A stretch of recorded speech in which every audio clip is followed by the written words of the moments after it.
Start होगी ma'am.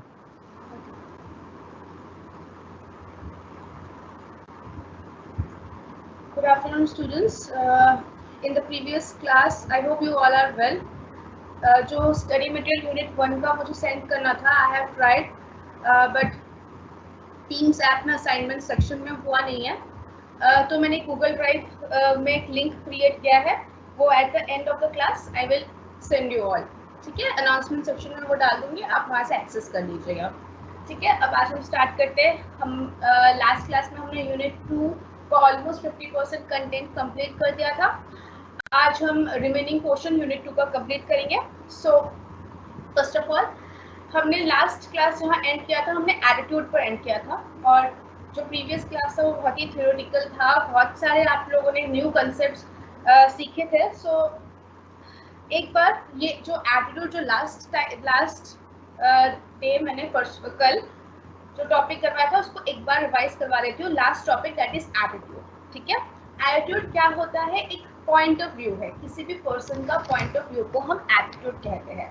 ठीक है, ये जो एटीट्यूड है वो ट्रू और फॉल्स, सत्य और असत्य हो सकता है, पॉजिटिव एटीट्यूड भी हो सकता है, नेगेटिव एटीट्यूड भी हो सकता है, एक पॉइंट ऑफ व्यू है। ठीक है, ये फेवरेबल पॉइंट ऑफ व्यू भी हो सकता है, अनफेवरेबल पॉइंट ऑफ व्यू भी हो सकता है, हॉस्टाइल हो सकता है, इनडिफरेंट हो सकता है, जो कि किसी भी पर्सन, ऑब्जेक्ट, टास्क या आइडिया के प्रति कोई भी पॉइंट ऑफ व्यू को हम एटीट्यूड कहते हैं।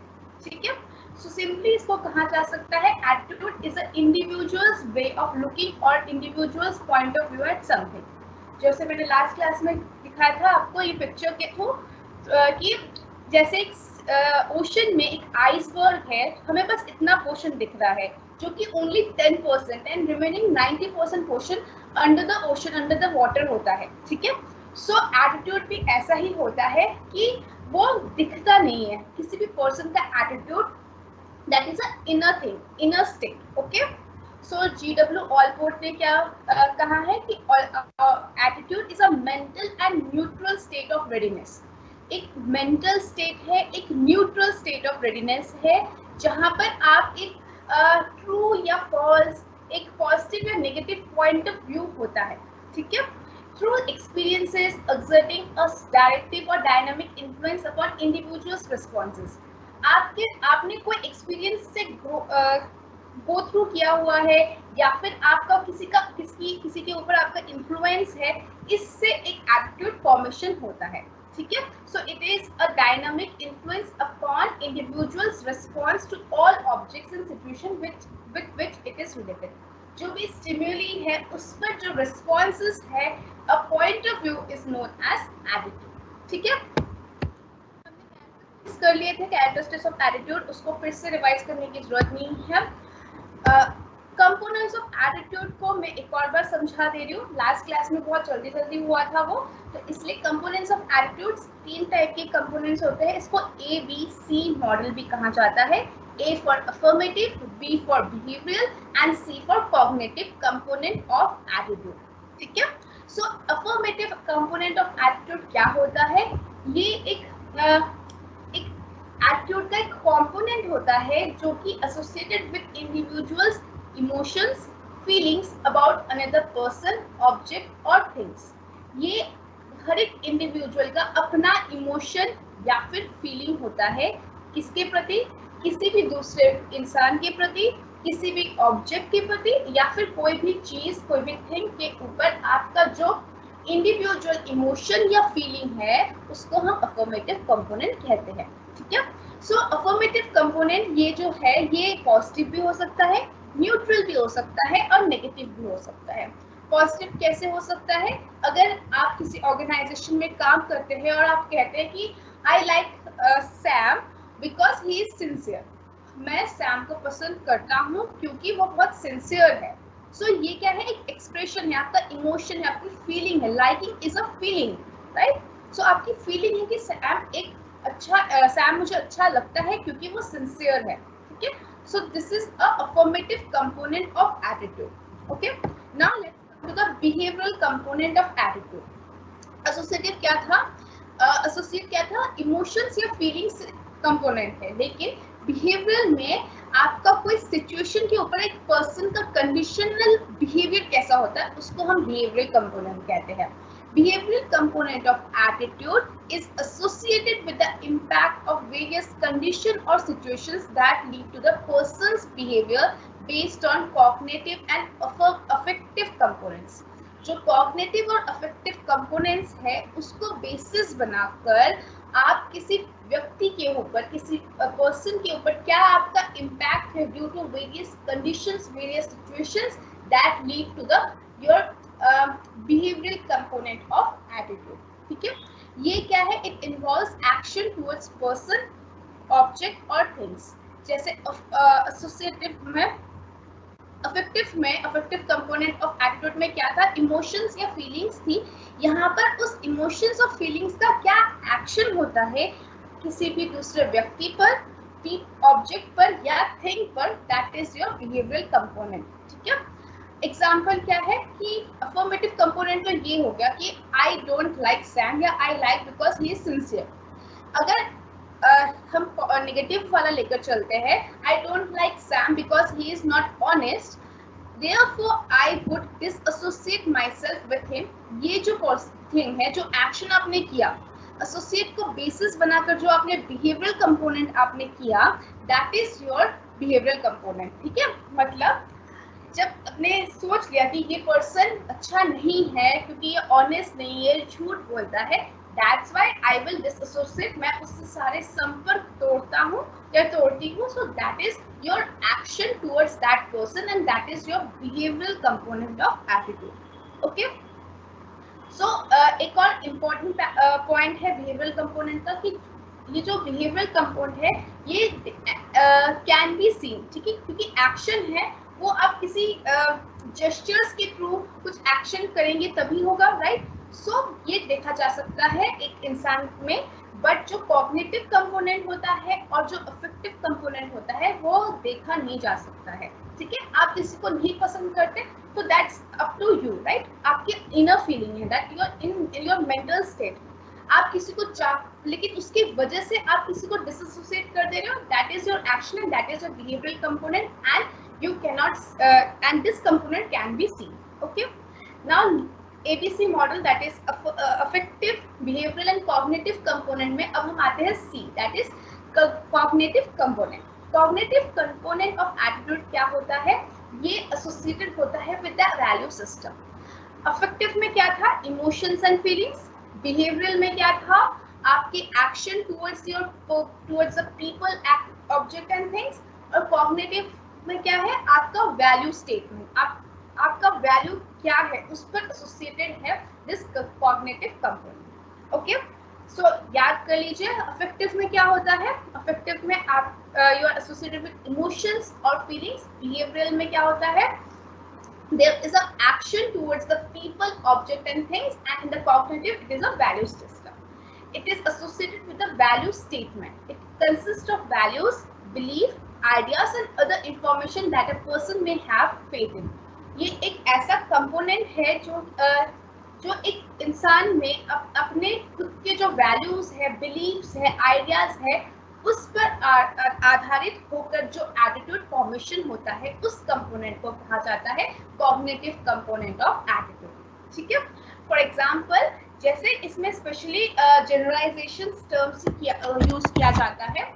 जैसे ऑल बेबीज आर क्यूट, एक वैल्यू सिस्टम है कि सारे जो बच्चे होते हैं, छोटे बच्चे होते हैं, वो सब क्यूट होते हैं. लेकिन इट इज नॉट नेसेसरी कि सारे बच्चे क्यूट होंगे. लेकिन एक जनरलाइज या स्टीरियोटाइपिकल स्टेटमेंट्स एक क्रिएट हो जाता है. ठीक है, या फिर जैसे सारे बॉसेस स्ट्रिक्ट होते हैं, ठीक है, बहुत खड़ूस होते हैं, तो ये एक statement, generalise statements cognitive component of attitude में आता है. या फिर आप ऑर्गेनाइजेशनल बिहेवियर के थ्रू अगर कोई एग्जांपल देना चाहते हैं तो यू कैन से दैट अगर आपको प्रमोशन नहीं मिला है, आपको प्रमोशन का टाइम है लेकिन आपको प्रमोशन नहीं मिला है, तो आप ये सोचेंगे कि मैं डिजर्व करता था लेकिन मुझे नहीं मिला. आप उसके मेन स्टेटमेंट में नहीं जाएंगे क्यों हुआ, आपको क्यों प्रमोशन नहीं मिला, किस चीज के लिए नहीं मिला, लेकिन आपने बिलीव किया कि आप डिजर्व करते थे but you didn't get the promotion. So that is your cognitive component, your value system, your belief, your ideas. That is your cognitive component of attitude. Okay, is that clear? So अब हम आते हैं types of attitude in job. कौन से attitude में attitude job से related होते हैं. ठीक है, basically job related attitudes 3 forms में होते हैं. एक है job satisfaction, job involvement and organisational commitment. But जो ऑर्गेनाइजेशनल कमिटमेंट है that is not in your syllabus, so I will cover only job satisfaction and job involvement. ठीक है. So, though an individual have numerous attitudes, but organizational behavior focuses on job-related attitudes only. एक individual में बहुत सारे attitudes होते हैं, लेकिन organizational behavior किस पे focus करते हैं? सिर्फ job-related attitudes पे focus करते हैं. क्योंकि हम psychology नहीं पढ़ रहे हैं, तो हम दूसरे जो attitudes है उसको हम नहीं पढ़ेंगे. हम पढ़ रहे हैं क्या? Organizational behavior. So the attitudes which are related to the organization we will study here. ठीक है. A person can have thousands of attitudes, but within the sphere of organizational behavior, researchers focus their attention on 3 types of work-related attitudes.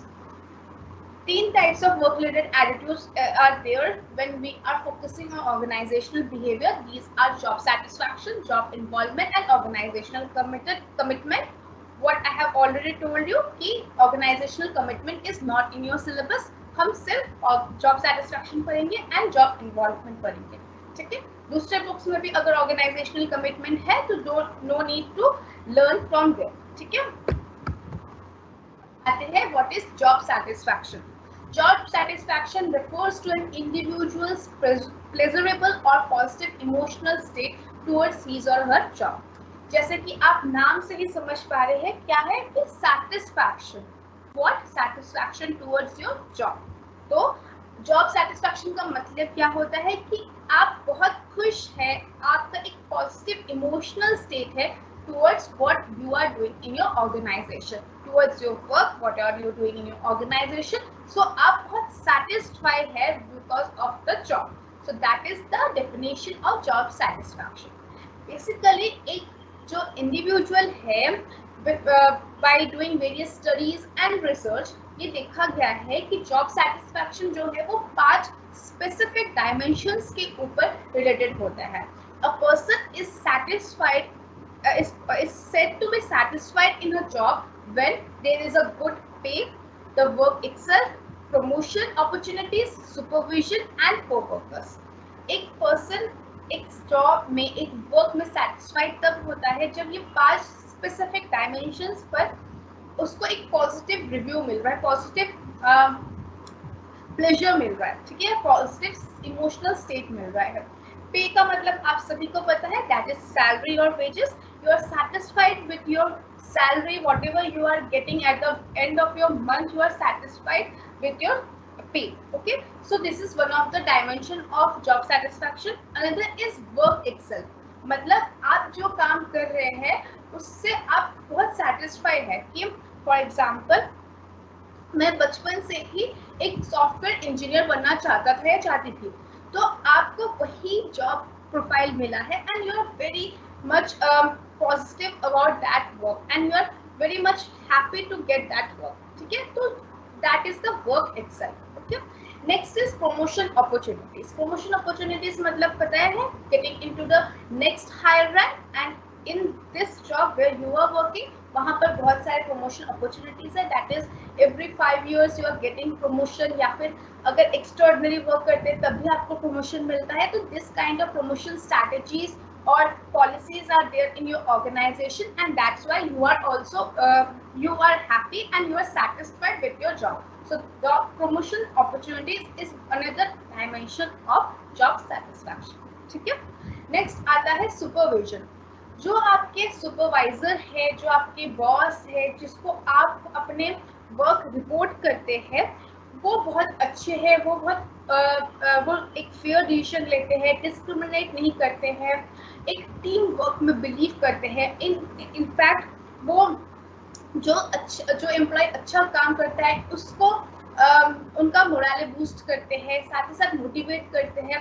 So these kind of supervision kind of dimensions are there in your job जिससे कि आपको एक positive emotional state मिल रहा है, आप pleasurable feel कर रहे हैं. So this supervision is another dimension of job satisfaction.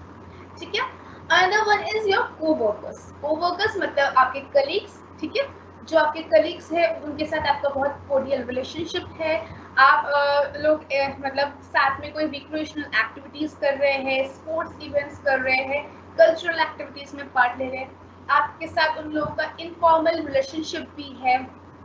मतलब after the office hours you guys all are meeting in a place. मतलब एक अच्छा कोऑर्डिनेट रिलेशनशिप है, साथ ही साथ एक टीम वर्क का स्पिरिट है. So these kind of dimensions are there in job satisfaction. ठीक है. तो एक पर्सन जॉब सेटिस्फाइड तभी होते हैं जब there is a good pay, good work itself, promotion opportunities है, सुपरविजन है, and the coworkers are also very good. ठीक है. So next is job satisfaction had a powerful impact on improving productivity. अब आते हैं जॉब सेटिस्फैक्शन की क्या advantages है. ठीक है. तो जॉब सेटिस्फैक्शन क्या है, एक पावरफुल इम्पैक्ट देती है. किस पर देती है? प्रोडक्टिविटी इंक्रीज होगा. जब एक इंडिविजुअल एक ऑर्गेनाइजेशन में काम कर रहा है तो अगर वो सेटिस्फाइड है, he has a positive emotional state towards his और हर जॉब, देन वो उसकी प्रोडक्टिविटी बढ़ेगी. क्यों? ही और she will be efficiently working, क्योंकि उसको वही काम करना था, उसको अच्छा पे मिल रहा है, उसको सुपरविजन अच्छा है, सो सुपरवाइजर अच्छा है. सो obviously automatically the work will increase, the efficiency will increase, and as a result there will be improvement in the productivity. अगर प्रोडक्टिविटी में इम्प्रूवमेंट होगा तो obviously that will enhance the organisational goals and इससे organisation को फायदा होगा. ठीक है. Next advantage is enhancing quality requirements. जो भी क्वालिटी रिक्वायरमेंट्स है in making that particular work better, या कोई प्रोडक्ट है उसमें एक लेबर एक प्रोडक्ट बना रहे हैं और उनको अच्छा वेजेस मिल रहा है, वर्क कल्चर भी अच्छा है, एनवायरनमेंट भी अच्छा है, and he is satisfied with his job, उसके अंदर एक जॉब सेटिस्फैक्शन है, तो obviously the quality of the product will increase. ठीक है. तो that will obviously help the organisation. Another thing is it reduce absenteeism rate. Absenteeism rate क्या होता है कि एक एम्प्लॉय कितने एब्सेंट होते हैं अपने काम से, दैट इज द एब्सेंटीज्म रेट. तो अगर a person is satisfied with his or her job, if he or she has the positive emotional state towards his or her work, automatically it will reduce the absenteeism rate. ठीक है. Next advantage is employee turnover. It is also similar to that. employee turnover भी reduce होता है. क्यों? क्योंकि you are satisfied with your job, and that as a result there will be employee turnover. ठीक है. Next importance of understanding job satisfaction is the potential benefits that an organization may reap in the areas of reducing absenteeism and turnover and increasing job performance. Same thing, फिर से इसी को कहा गया है. So this is the job satisfaction. Another component is job related type of attitude is job involvement. Job involvement क्या होता है? जैसे कि नाम सजेस्ट कर रहा है, involvement. You are very much involve, immerse in your job. ठीक है. आप कितने डूबे हुए हो अपने कार्यों में, that is the job involvement. Job involvement is the degree to which employees immerse themselves in their jobs, invest time and energy in them, and consider work as a central part of their overall lives. Job involvement क्या है? जहां पर employ अपने काम को एक अपने जीवन का मेन लक्ष्य मान लेता है. ठीक है. एक सेंट्रल पार्ट बन जाता है कि he or she is so much involved in his or her job that वो बाकी सारी चीजें भी भूल जाता है. तो जॉब इन्वॉल्वमेंट क्या है? It is the degree to which employees immerse themselves in their jobs, invest time and energy in them, and consider work as a central part of the overall lives. ठीक है. It utilizes one's talents and skills to the fullest extent. When a person is involved in the job, he will give his or her 100% efficiency, and as a result the talent and skills of that person will be utilized to the fullest extent. Yep. Due to this perception, performance level will be increasingly significant and enhance the overall self-worth. Because you are involved in your job, the performance level will be obviously at the highest, and as a result it will enhance your overall self-worth. अगर आप अपना 100% दे रहे हैं, you are satisfied, you are involved in for your job, then आपका self worth भी increase होता है कि यू अपने आप से अंदर से एक मोटिवेशन आता है कि yes I am capable of doing this. आप एक बहुत सेंस ऑफ बिलोंगिंगनेस क्रिएट हो जाता है when there is a job involvement kind of attitude in your organisation. ठीक है. Next is employees with high level of job employment strongly identified with their jobs and take utmost care about the kind of job they do. जो कि employees जो जिनके एक high level of job involvement होते हैं, उनमें ये देखा जाता है कि वो अपनी जॉब के प्रति बहुत निष्ठापूर्वक कार्य करते हैं और अपने जॉब के प्रति बहुत केयर देते हैं, utmost care towards their job. ठीक है.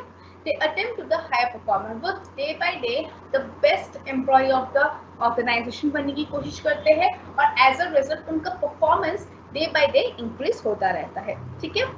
A closely related concept to job involvement is the psychological empowerment. जैसे मैंने कहा आपका सेल्फ वर्थ इंक्रीज होता है, तो सेल्फ वर्थ इंक्रीज तभी होगा जब आप सेल्फुली मोटिवेटेड होंगे, आप साइकोलॉजिकली मोटिवेटेड होंगे, आप खुद से एम्पावर्ड होंगे. सो ये जो जॉब इन्वॉल्वमेंट है, it has a direct correlation with the psychological empowerment. ठीक है. There is a high level of relationship between job involvement and fewer absence and lower resignation rates of an individual. When you are totally involved in your job, then आपका एक high level of relationship हो जाएगा with the job and the organization, and as a result there will be fewer absenteeism rate and lower resignation rates of an individual. ठीक है. Very easy. Now moving to the next topic, that is importance of individual behavior in the organization. Individual behavior का क्या importance है organization में? सबसे पहले globalisation को respond कर सकते हैं, वर्कफोर्स डाइवर्सिटी को मैनेज कर सकते हैं, एक क्वालिटी और प्रोडक्टिविटी इंप्रूव होता है. ठीक है. So these all are the importance of individual behaviour in the organisation. ऐसे स्पेसिफिकली ये आपके सिलेबस में नहीं दिया गया है, but when you are studying that individual behavior in the organization, you should know the importance. बहुत ही easy है, just go through once and you will get to know everything. ठीक है. इसमें समझाने का कुछ भी नहीं है, मैं ऑलरेडी ये सब चीजें पहले से परसों से समझाते आ रही हूँ. सो वेरी इजी थिंग, जहां पर आपको प्रॉब्लम हो रहा है आस्क. ठीक है. Okay. Moving to this, let me take your doubts if you have any.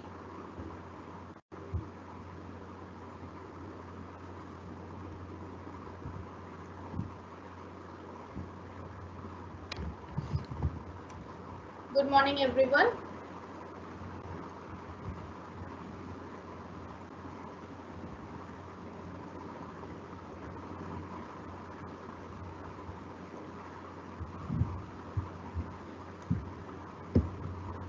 जब आप इन्वॉल्व होंगे जॉब में, when you are satisfied with your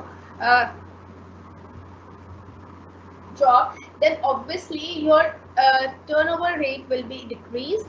turnover rate मतलब आप ऑर्गेनाइजेशन में एब्सेंट होना कम करेंगे. ठीक है. सो एब्सेंटीजम रेट विल बी रिड्यूस्ड. ठीक है. दिस इज द ये जो जॉब इन्वॉल्वमेंट और जॉब सेटिस्फैक्शन है, ये आपके जॉब रिलेटेड एटीट्यूड्स में आते हैं. ठीक है. Gaurav, what you have said ma'am, बाकी स्टूडेंट्स का स्टार्ट नहीं हो रहा है. व्हाट स्टार्ट नहीं हो रहा है? क्लास नहीं हो रहा है, तो फिर आप लिंक शेयर कर दीजिए.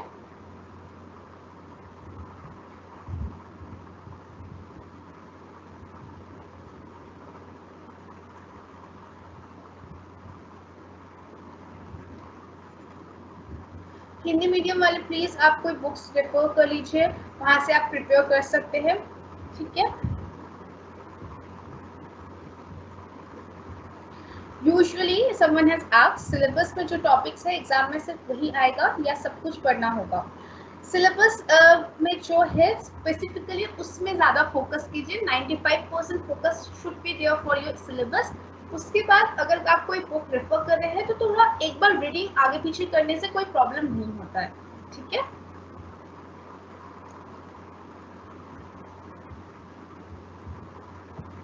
Okay, cognitive component I will explain before that.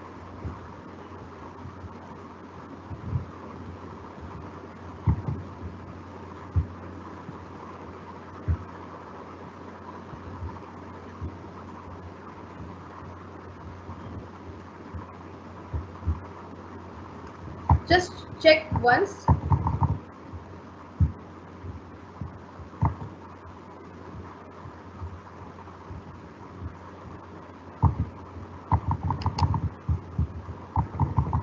don't know why it's not.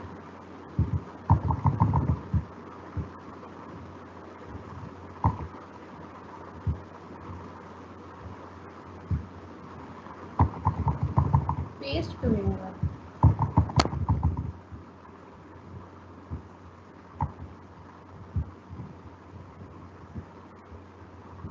Okay, we will see this later on. पहले हम सिलेबस कंप्लीट कर लेते हैं, ठीक है।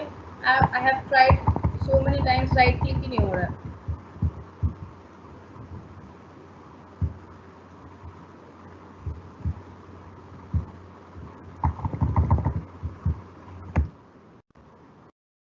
टाइप ही करना पड़ेगा, मैं टाइप कर दूंगी, ठीक है। Before that let's move to the next topic, ठीक है। डोंट वरी, आप लोगों को मिल जाएगा नोट्स जो भी मैं पढ़ा रही हूँ, so don't take tension about that. चलिए हम नेक्स्ट टॉपिक पर आते हैं। सबसे पहले यहाँ पर कुछ वर्ड्स है, ठीक है। Try to say the words. आपको डिफरेंट कलर्स में डिफरेंट वर्ड्स दिख पा रहे हैं, ठीक है। जैसे कलर तो येलो है but it has written orange. Next में कलर लिखा है स्काई ब्लू बट लिखा हुआ है ब्लैक, ठीक है। वैसे सिमिलरली नेक्स्ट वाले में लिखा है क्या, पर्पल। पिंक कलर है but it is written purple, ठीक है। उसके बाद क्या लिखा हुआ है, yellow but the colour is red. So try to say the words only, तो आपको शायद थोड़ा प्रॉब्लम होगा। सो दैट इज द, ठीक है।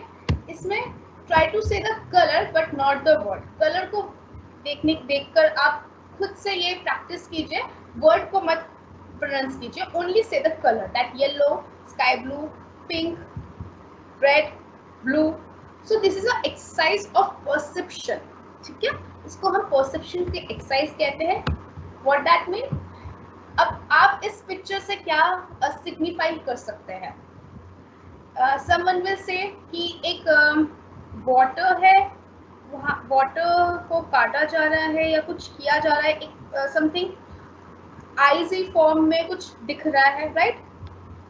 उसके बाद आपने ये पिक्चर देखा जहां पर एक बलून को ब्लेड से काटा गया है एंड दिस फॉर्मेशन इज, तो ये क्या है, एक परसेप्शन है। When you only saw this picture, सबसे पहले जब आपने देखा, जो आपके माइंड में आया दैट इज योर परसेप्शन, ठीक है। And then when you saw this picture, आपके माइंड में जो thinking I that is your next perception, ठीक है। परसेप्शन का फिलोसफी क्या है, we don't see things as they are, we see things as we are. हम ये नहीं देखते हैं कि एक्चुअल में क्या है, बट हमने कैसे देखा है, उसको समझा है, that is our perception. So perception differs individual to individual, ठीक है। What are the concept of perception? Perception is the process of receiving information about and making sense of the world around us. Perception क्या है, एक process है जहां हम information को receive कर रहे हैं और एक सेंस क्रिएट कर रहे हैं in the inner state of our mind about the world around us और अबाउट द स्टिमुली। स्टिमुली क्या है, द ऑब्जेक्ट्स भी।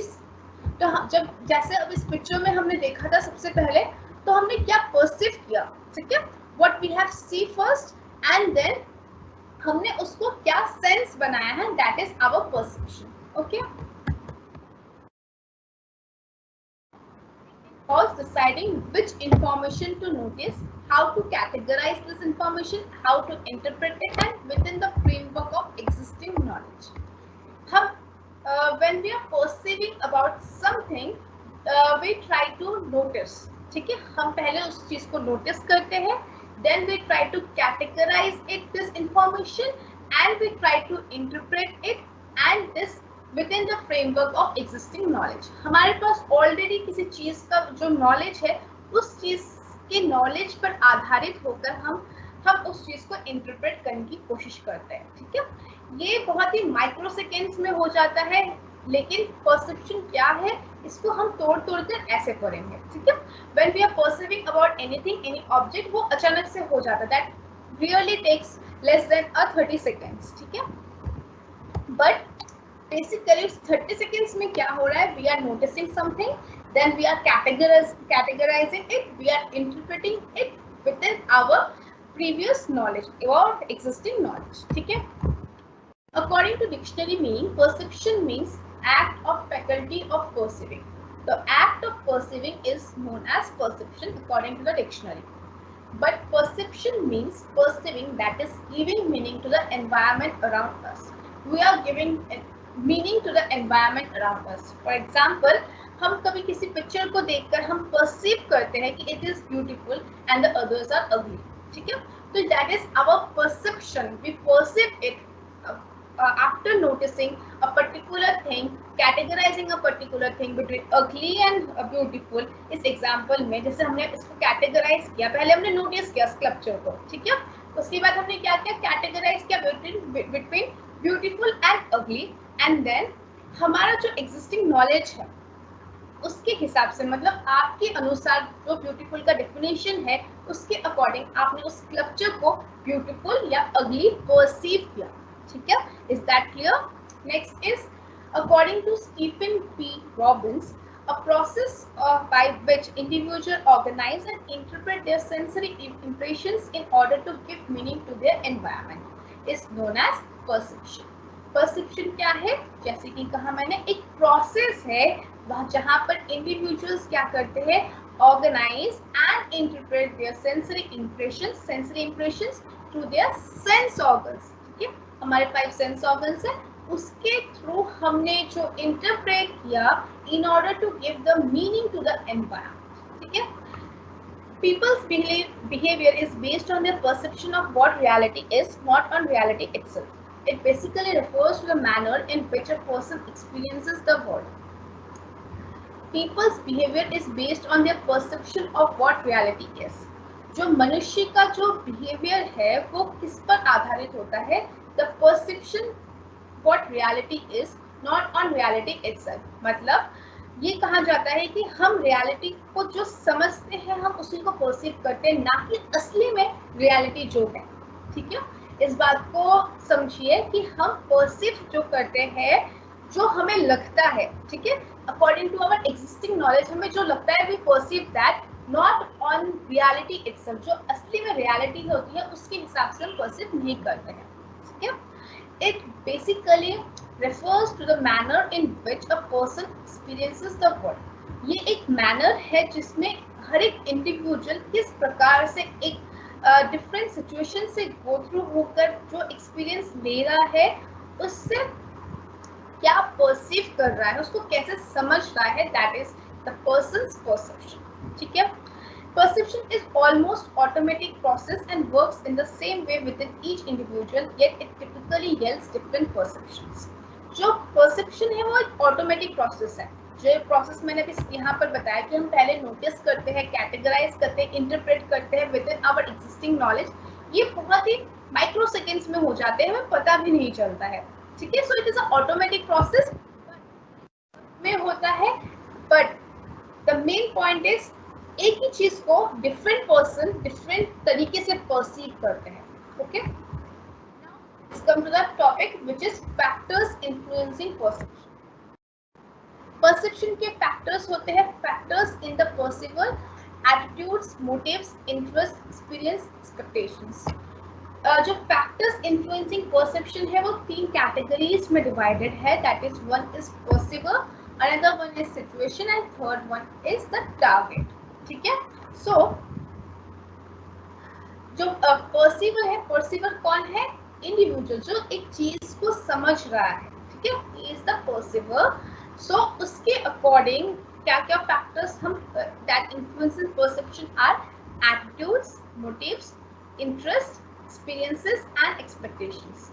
सिमिलरली किसी सिचुएशन को देखते हुए हम जो परसीव करते हैं that is time, working setting and social setting.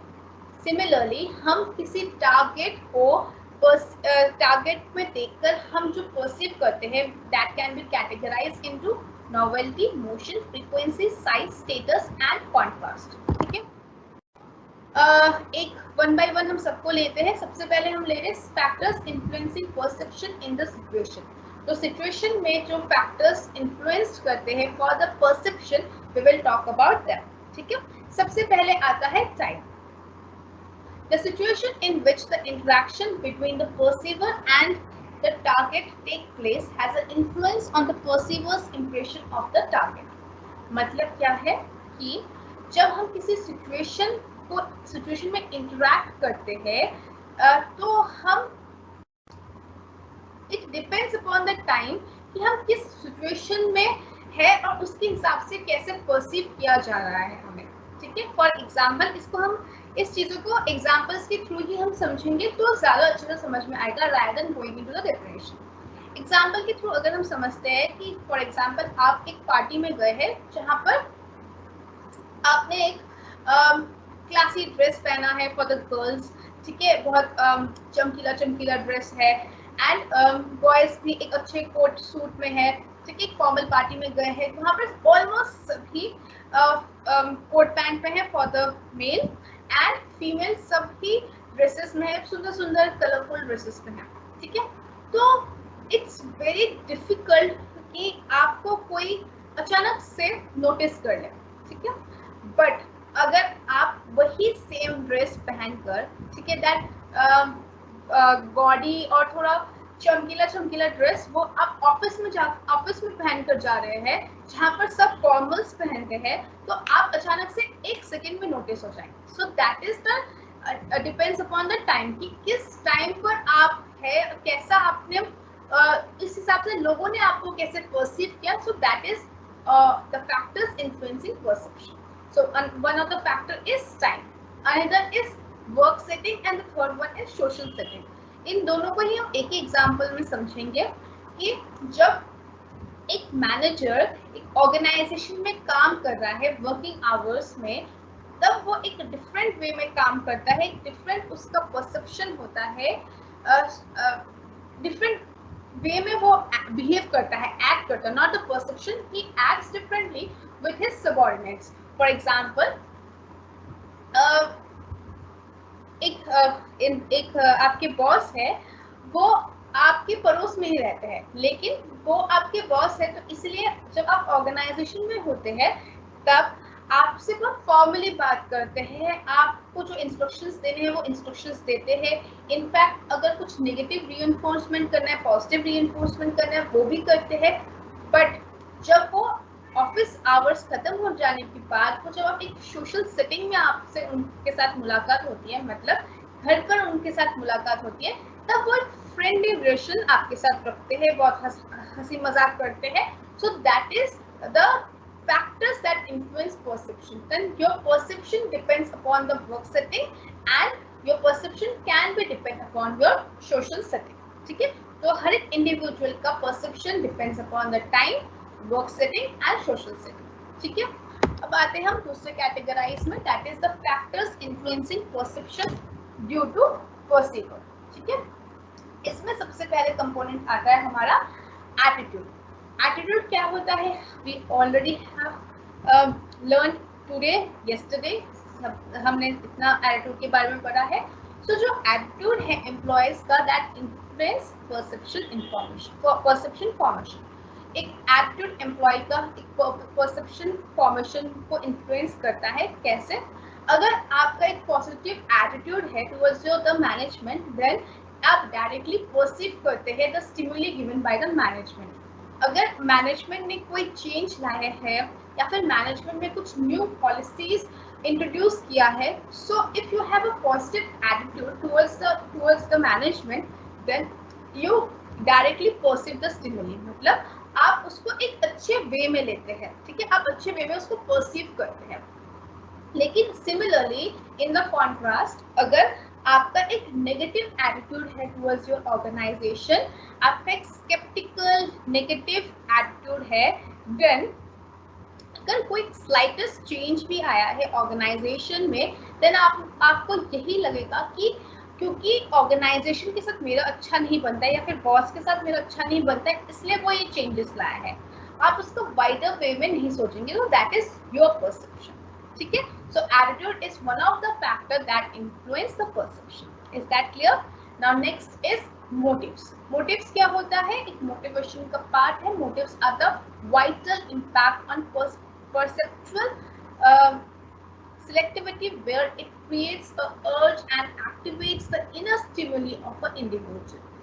आपके अंदर से एक inner stimuli develop होता है, activate होता है, you are more motivated towards something। अगर आप किसी ऑब्जेक्ट पर ज्यादा आप किसी स्टिमुली के ऊपर ज्यादा मोटिवेशन आपका है, then automatically you will perceive it in a positive way, ठीक है।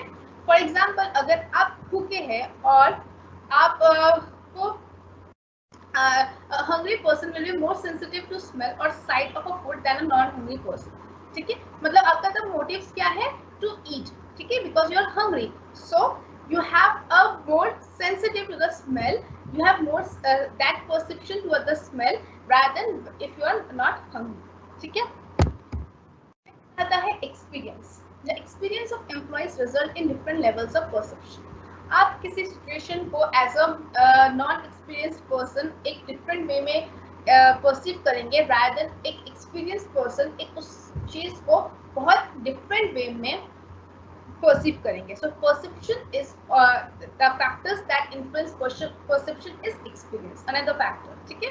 Another factor is interest। अगर आप एक as a individual, as a employee, अगर आप में इंटरेस्ट नहीं है towards a particular work, towards a particular job या टुवर्ड्स अ पर्टिकुलर टास्क, तो आपका बिहेवियरल पैटर्न जो है वो लेस इफेक्टिव होगा and that will result to a weaker perception. Weaker perception मतलब आप उस चीज को बहुत नेगेटिवली और वीकली परसीव करेंगे, ठीक है। Next is expectation. Expectations distort perception. अगर आप किसी चीज के लिए एक्सपेक्ट करते हैं तो that also influence the perception. कैसे? अगर आप एक ऑर्गेनाइजेशन में काम कर रहे हैं and as a employ you expect more pay, then so they perceive the management from that angle. तो मैनेजमेंट को कैसे इन्फ्लुएंस करना है, कैसे आप उसको परसीव कर रहे हैं, that depends upon the expectation, ठीक है। Now let's come to the factors influencing perception due to target. Target में 6 components है: size, novelty and familiarity, motion, frequency, repetition, contrast and status, ठीक है। साइज क्या है? जितना बड़ा स्टिमुलस का साइज होगा उसकी probability to perceive is more. मतलब जैसे कि आपने अगर एक फुल पेज एडवर्टाइजमेंट देखा एक न्यूज़पेपर में, तो आपका अटेंशन आप जल्दी कैच कर पाएंगे rather than अगर आपने छोटा एडवर्टाइजमेंट देखा, तो you will perceive that in a better way if you are seeing a bigger size stimulus, ठीक है। Next is novelty and familiarity.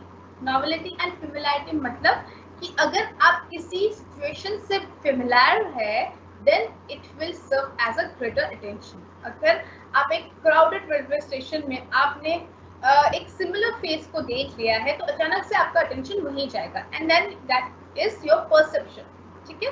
Next is motion. Motion क्या है कि एक पर्सन मूविंग ऑब्जेक्ट को देखता है, उसका अटेंशन ज्यादा पड़ता है rather than a standing still। आप जब एक मूविंग कार को देखते हैं, among the parked cars that catch attention faster, मतलब आप एक पार्किंग प्लेस में जा रहे हैं, वहाँ वहाँ पर एक कार निकल रही है, उस पर आपका नजर या फिर परसेप्शन होगा rather than all other cars which are parked there in the parking lot. ठीक है. Next, frequency repetition. The repetition principle states that a repeated external stimulus is more attention getting than a single one. It is for this reason that advertisers go for repetitions advertising to gain the customer's attention to their product. अब आप ये देखिए कि आपको ये जो jingles होते हैं एडवर्टाइजमेंट्स के, ठीक है, वो क्यों याद रहते हैं? क्योंकि वो बहुत रिपीटिव वे में उस एडवर्टाइजमेंट को डालते हैं. इन अ डे आप 100 ऑफ टाइम्स एक एडवर्टाइजमेंट को देखते हैं, सो दैट इज व्हाई आप उसको रिटेन कर पाते हैं, आप उसको परसीव कर पाते हैं. ठीक है. Next is contrast. Contrast principle. According to contrast principle, the external stimuli which stands out against a background will receive more attention. अगर आप कोई एक कॉन्ट्रास्ट बैकग्राउंड के साथ आपने किसी एडवर्टाइजमेंट किया है या फिर कुछ ऐसा आपने पिक्चराइज करने की कोशिश करी है, तो उस पर ज्यादा जल्दी अटेंशन जाता है and it will lead to the perception. ठीक है. For example, plant safety signs with black lettering on yellow background or white lettering on red background are more attention attractive. अगर white background पर आप किसी red color से लिखते हैं या black color से लिखते हैं, तो obviously that will attract more attention and we will perceive it in a better way. ठीक है. Next is status. Status held by an individual also influences his or her perception about things or events. Researchers suggest that people with high status often exert more influence on the perception of an individual as compared to those holding low status. जो person high status रखते हैं, वो दूसरों को ज़्यादा influence कर पाते हैं on the perception basis as compared to the lower status. ठीक है. अब है perceptual process. परसेप्चुअल प्रोसेस को इस डायग्राम के थ्रू समझने की कोशिश करते हैं. There is a inputs which includes objects, events and people. Object मतलब आपको पता है, इवेंट्स मतलब भी आपको पता है, और लोग इंडिविजुअल्स आर द पीपल. सो आप एक प्रोसेस में when the perception process help, perceptual process कब होता है? इसको हम इनपुट थ्रू आउटपुट मॉडल भी कहा जाता है. जब हम इनपुट डालते हैं, that is objects, events, people, it goes through the through out process, throughput process, that is selection, then organisation and then interpretation, and then it results in the outputs, that is it form opinions, attitudes, values and feelings, and these all are the behavior component of a individual. ठीक है. जब आप किसी objects को, events को, people को देखते हैं, उसको आप परसीव करते हैं. कैसे परसीव करते हैं? By selecting them, organising them and interpreting them, which is called as throughput process. उससे आप आउटपुट रिजल्ट करते हैं in your opinions, in your attitudes, in your values, in your feelings, and that in cluster way it's known as the behavioral component of an individual. ठीक है. So इसको हम थोड़ा in detail में पढ़ते हैं. सबसे पहले आप क्या करते हैं? इनपुट के थ्रू आप स्टिमुली को रिसीव करते हैं. ठीक है. The perception process starts with the reception of stimuli. The stimuli are received from various sources. Different sources से आप स्टिमुली को रिसीव करते हैं.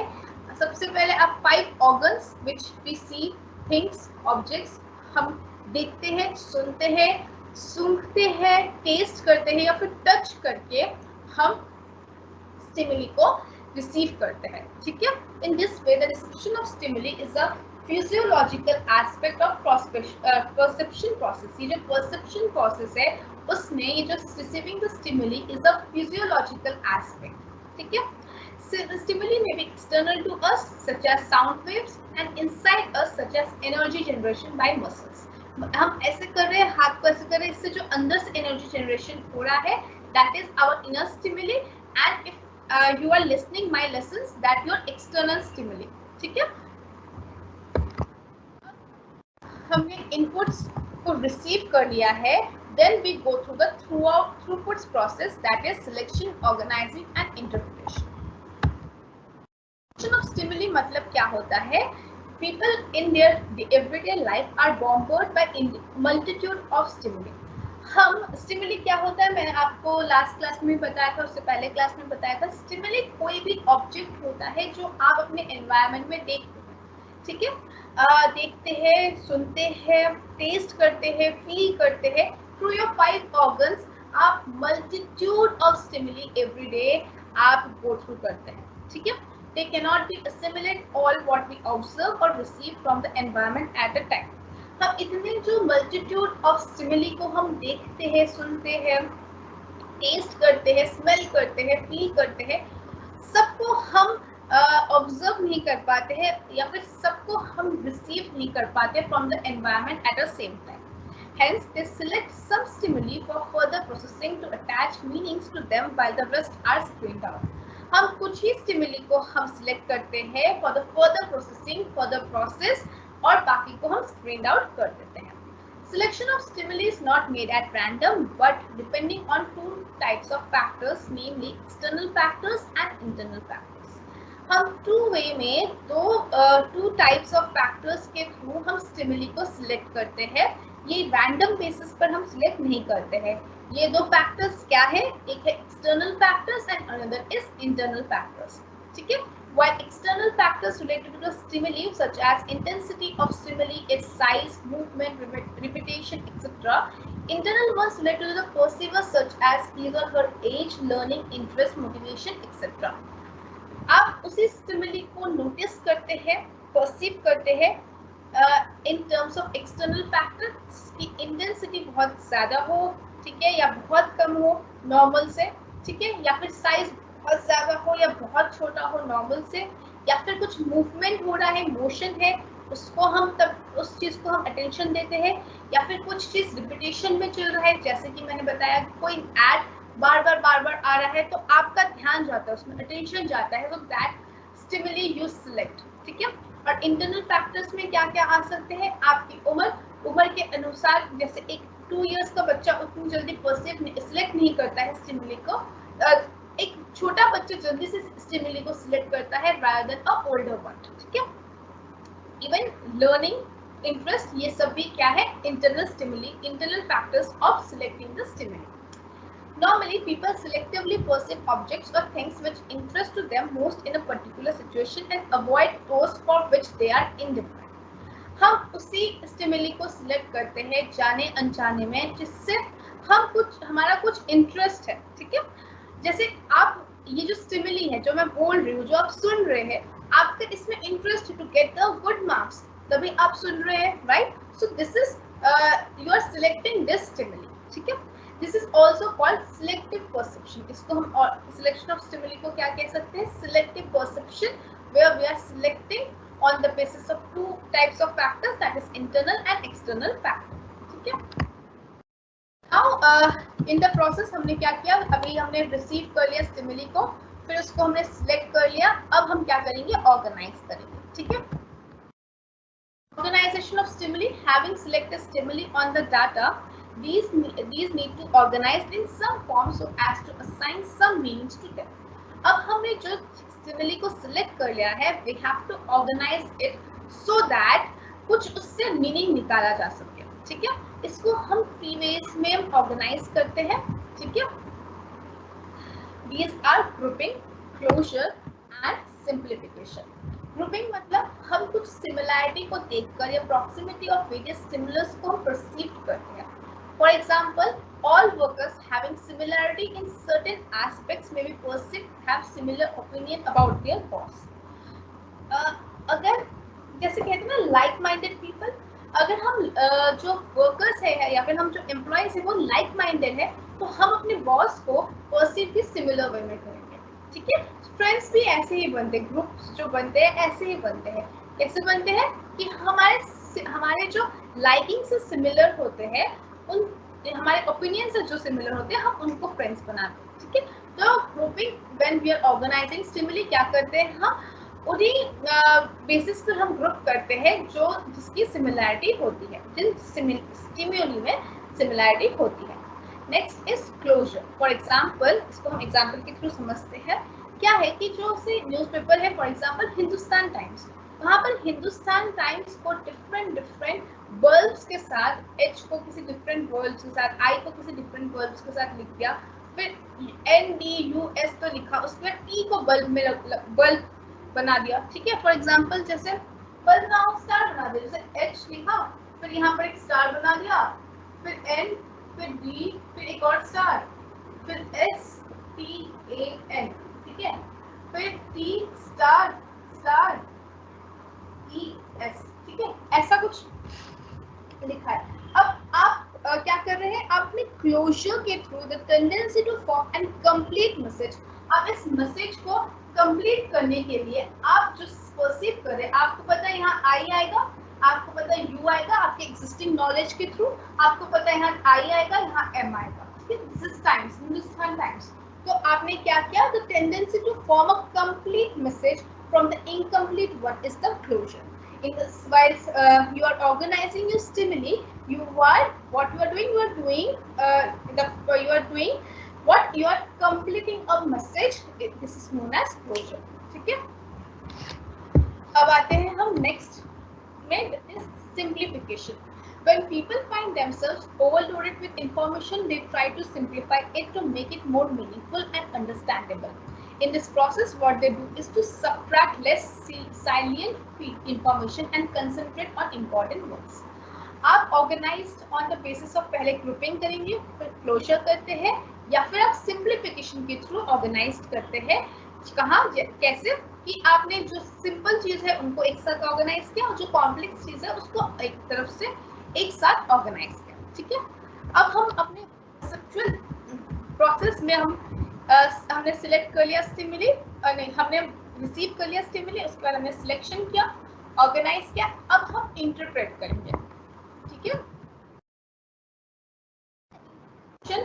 स्टेप हम क्या करते हैं, the data collected and organised remain meaningless for the perceiver till these are assigned meanings. जब तक इसमें कोई मीनिंग्स असाइन नहीं करते, जब तक हम इंटरप्रेट नहीं करते, तब तक जो सिलेक्शन एंड ऑर्गेनाइजिंग वाला स्टेप है वो खारिज हो जाता है, उससे कोई फायदा नहीं होता, मीनिंगलेस रह जाता है अगर हमने कुछ इंटरप्रेट ही नहीं किया अबाउट द स्टिमुली, ठीक है। Assigning meanings to the data is called interpretation. जो हमने डाटा कलेक्ट किया है और पहले जो हमने रिसीव किया है stimuli, then we are selecting the stimuli, then we have organised the stimuli by doing the closure, grouping, simplification। अब उस चीज को जब तक हम मीनिंग देंगे, तब तक जब हम उसको मीनिंग देंगे उस चीज को हम कहेंगे इंटरप्रिटेशन, ठीक है। Interpretation of data forms one of the most important element in the entire perceptual process. इस परसेप्चुअल प्रोसेस में सबसे इंपॉर्टेंट कंपोनेंट क्या है, इंटरप्रिटेशन, ठीक है। Perceptual process में क्या हुआ, inputs, we have received the stimuli in the form of objects, events, people, then we go through the throughput process, that is selection, organization by three process, that is three ways, either by grouping, by closure or by simplification, and then we give them the meanings by the process of interpretation, and as a result we get the opinions, attitudes, values and feelings that becomes the part of our behavioral of an individual, ठीक है।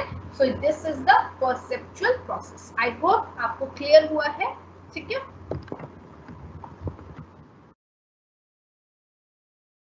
let's move to the next topic which is learning, ठीक है। Learning में आप लोग के आपके syllabus में एज सच कुछ और दिया नहीं गया है, इन द सेंस ऑफ बताया नहीं है कि इसमें टाइप्स बताना है कि नहीं। इस लर्निंग में बहुत सारे थ्योरीज आते हैं। इनफैक्ट जो बीएड होता है, बीएड में लर्निंग का एक सिंगल सब्जेक्ट ही होता है। सो लर्निंग जो एक टॉपिक है ये अपने आप में बहुत वास्ट है, ठीक है।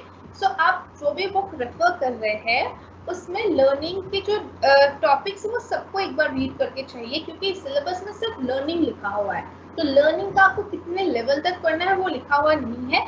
सो एक बार गो थ्रू कर लीजिए with the aspects which are relevant with the organisational behaviour. मैंने कुछ थिंग्स डाले हैं which are in my point of view is relevant. बाकी अगर आप तीन छात्र रेफर कर रहे हैं तो आप टीएन छाबड़ा में लर्निंग के साथ और जो दिया हुआ है वो भी एक बार आप देख लीजिए, या फिर स्टडी मटेरियल में भी एक बार गो थ्रू कर लीजिएगा, but learn what ever I am giving you, ठीक है। सो अब आते हैं लर्निंग क्या होता है। Learning is another important psychological process determining human behaviour. Learning एक इम्पॉर्टेंट साइकोलॉजिकल प्रोसेस है जो कि एक ह्यूमन बिहेवियर को डिटरमाइन करता है, ठीक है। इसको हम डिफाइन कैसे कर सकते हैं? It is a relatively permanent change in behaviour that occurs as a result of experience और रीइंफोर्स्ड प्रैक्टिस। ये एक परमानेंट चेंज है किसके? बिहेवियर में, that occurs as a result of experience और रीइंफोर्स्ड प्रैक्टिस। आपको कोई प्रैक्टिस करवाया गया है, उससे थ्रू आपने लर्न किया है, या फिर आपके एक्सपीरियंस के थ्रू आपने लर्न किया है। So this is a permanent change, relatively permanent change. क्यों कहा जाता है? क्योंकि आप सीखते रहते हैं, तो जब आप कोई न्यू चीज सीख रहे हैं, पुराना कंप्लीटली फॉरगॉटन नहीं करते हैं, but some elements of that also there, लेकिन उसमें अगर कोई एडवांसमेंट होता है तो आप पीछे वाले भूल जाते हैं। सो that is called as relatively permanent change in the behavior that occurs as a result of experience or reinforced practice, ठीक है। Learning involves a change in behavior through which, though this change is not necessarily an improvement over previous behavior.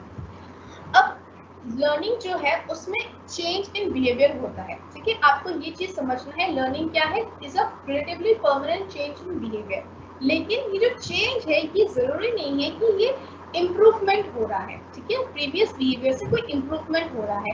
Even आप देखते हैं कि लोग बहुत bad habits learn कर रहे हैं और स्टीरियोटाइप्स को लर्न कर रहे हैं, प्रेजुडिस को लर्न कर रहे हैं, कोई वर्क रिस्ट्रिक्शंस को लर्न कर रहे हैं, तो ये कुछ इम्प्रूव बिहेवियर नहीं है, ठीक है। So when you are learning something, it obviously leads to a change in your behavior, but that is not necessary कि वो जो change in behavior है वो आपके previous behavior से improvement है, ठीक है। The behavioral change must be relatively permanent. Any temporary change in behavior is not part of learning. जब आप में कोई permanent change आ रहा है, relatively permanent change आ रहा है, that comes under the learning. Relatively permanent change in behavior is termed as learning. अगर कोई temporary change है, that is not come under the part of learning, ठीक है। आते हैं हम components of learning process. Learning process क्या क्या components है? Number one is drive. Learning frequently occurs in the presence of drive, any strong stimulus that impels action. Drive क्या होता है? एक strong stimulus होता है that impels action. आप में कोई ड्राइव होगा जिसके वजह से आप ये काम करना चाहते हैं, सो दैट इज योर ड्राइव, ठीक है। सो हमने इन द हायरार्की मोटिवेशन में हमने पढ़ा है कि ड्राइव जो सबसे ड्राइव्स होते हैं, ड्राइव्स के through we get into the motivation. So drives is something inner state which leads you to get into the end result, to the terminal point, ठीक है। बेसिकली जो ड्राइव्स है वो दो तरीके के होते हैं, एक होते हैं प्राइमरी जिसको हम फिजियोलॉजिकल ड्राइव्स भी कहते हैं, दूसरा होता है सेकेंडरी जिसको हम साइकोलॉजिकल ड्राइव्स भी कहते हैं, ठीक है। So drive can be categorised into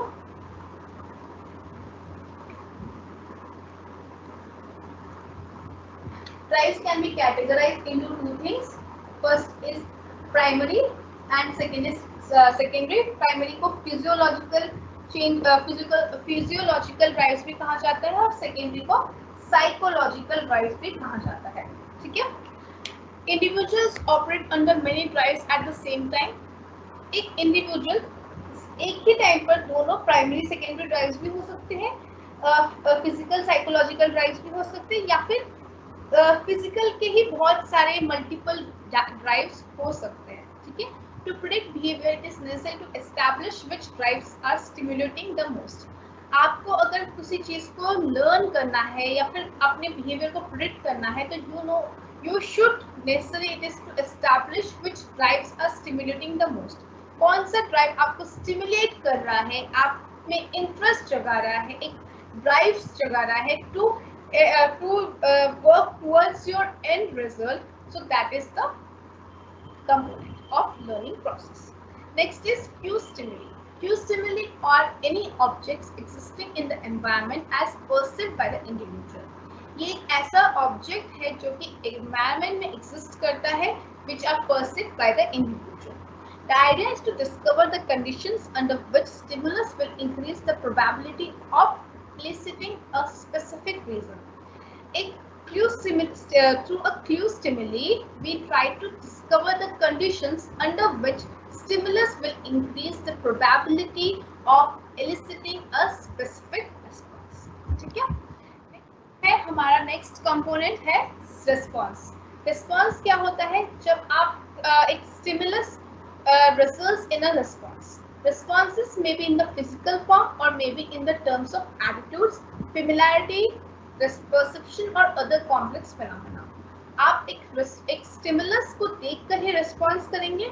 ठीक है, आप response can be in the form of अपने एटीट्यूड के थ्रू दिखा रहे हैं, अपने परसेप्शन के थ्रू दिखा रहे हैं, किसी सिमिलैरिटी के थ्रू दिखा रहे हैं या अनदर कॉम्प्लेक्स फिनोमेना के थ्रू आप रिस्पॉन्स कर रहे हैं. So you are responsing for the stimulus.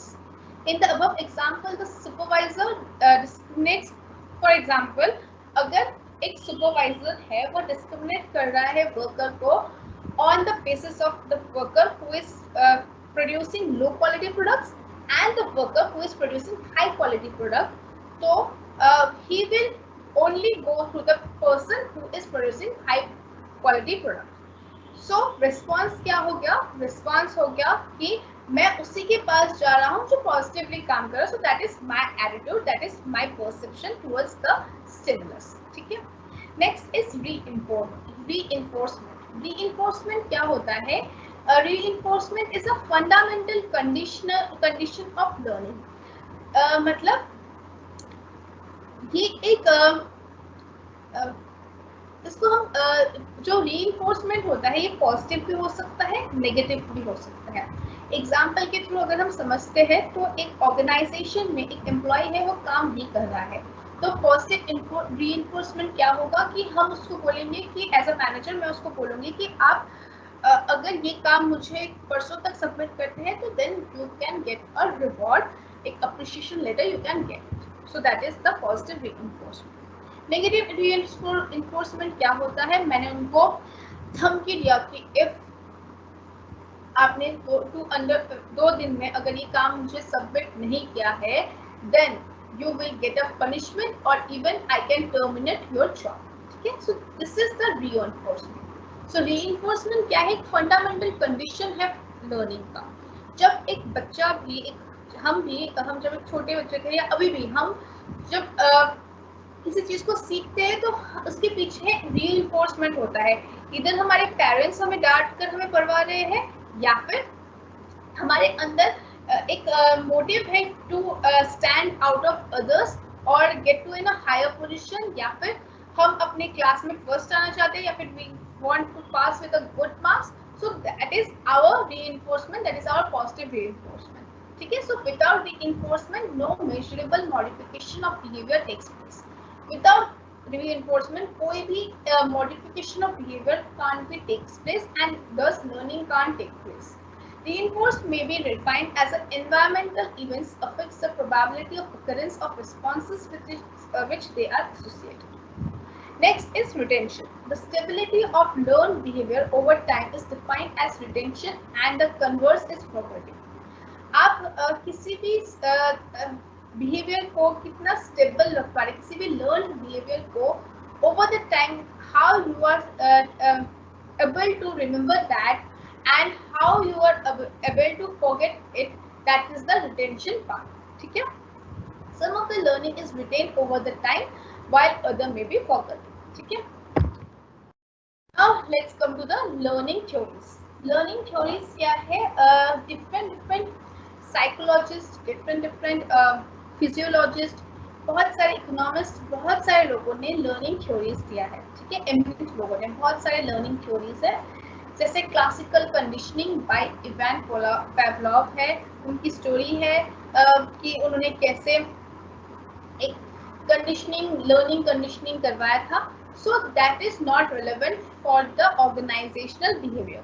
ठीक है, ऑर्गेनाइजेशनल उस लर्निंग थ्योरी को पढ़कर हमारा कोई मकसद नहीं कंप्लीट होगा when we are learning that classical conditioning of learning theories with respect to the organizational behavior. So एक बार आप उस चीज को पढ़ लीजिएगा, but it is not important as for the organizational behavior. But the important thing is operant conditioning by Skinner. ये जो learning theory है ये important है in context of organizational behavior. क्या होता है operant conditioning by Skinner? Skinner एक psychologist है, एक फिजियोलॉजिस्ट है. इन्होंने ये operant conditioning of learning theory को दिया है, which is defined as the behavior that produces effects. Operant is defined as the behavior that produces effects. ये किसी भी इफेक्ट से जो बिहेवियर प्रोड्यूस होता है उसको कहा जाता है operant. Operant conditioning is a powerful tool for managing people in the organisation. Operant conditioning क्या है? एक पावरफुल टूल है एक मैनेजमेंट को ऑर्गेनाइज करने के लिए. ठीक है, एक ऑर्गेनाइजेशन को मैनेज करने के लिए. Most behaviours in the organisations are learned, controlled and altered by the consequences, that is operant behaviours. जो डिफरेंट बिहेवियर्स है ऑर्गेनाइजेशन में वो इधर आर लर्न या फिर उसको कंट्रोल किया जाता है या फिर उसको ऑल्टर किया जाता है बाय द कॉन्सिक्वेंसेस, जिसको कहा जाता है ऑपरेंट बिहेवियर. ठीक है, management can use these operant conditioning process successfully to control and influence the behaviour of employees by manipulating its reward system. ये जो बेसिकली इसमें रीइंफोर्समेंट स्ट्रैटेजीज यूज किया जाता है when we are talking about operating conditioning by skill. ठीक है, अब ये जो 4 टाइप्स ऑफ रीइंफोर्समेंट स्ट्रैटेजीज है that can be employed by the managers to influence the behavior of employees are 4 तरीके से होता है.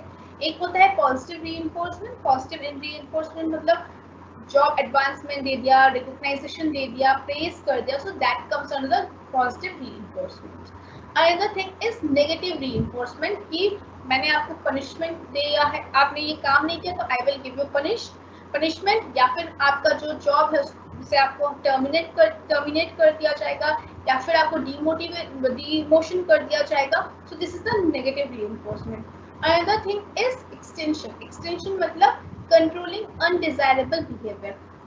जो we are doing the reinforcement by controlling their behaviour, by controlling their undesirable behavior, and the another reinforcement strategy is by giving them punishment. So these are the 4 kind of reinforcement strategies that we can apply in the organization by looking into the operant conditioning by Skinner. बस इतना ही समझना है. ठीक है, reinforcement क्या होता है? ये एक ऐसा चीज है जो कि increases the strength of response and tends to induce repetitions of the behavior.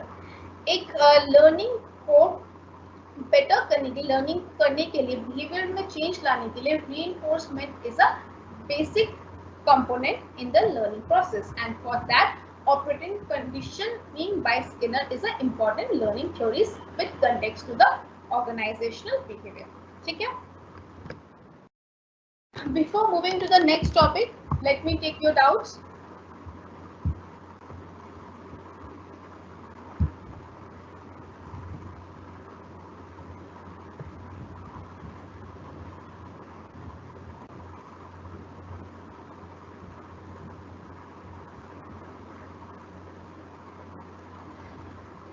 Okay, for him you are asking about the ABC model of attitude, that is affective, behavioral and cognitive component of model.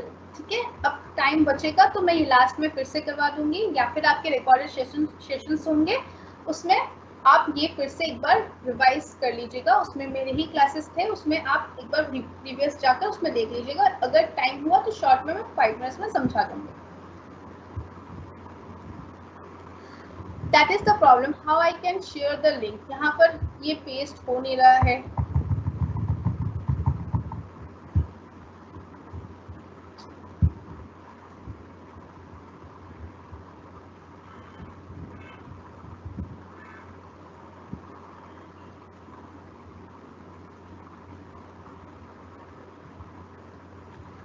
Meena, you are asking that can we give this exam in Hindi medium, but I had done all my exam in English medium. This kind of questions you should ask the technical team or the administrative team of the SOL. ठीक है? मैं कैसे PDF दूँ, मुझे यही समझ में नहीं आ रहा है. पहले क्लास में HRM वाले क्लास में in the previous semester one of you have created a Google WhatsApp group, वहाँ पर मैं सेंड कर देती थी PDFs, वहाँ से आप लोग ले लेते थे. लेकिन यहाँ पर no one of you is sending me a WhatsApp group link, या फिर मैंने अब एक Google Classroom लिंक क्रिएट किया है, उसमें वो यहाँ पर पेस्ट नहीं हो रहा है. So I am trying my best to give you the PDF, but access ही नहीं कर हो पा रहा है. मैं कैसे करूँ? Give me some suggestions about that.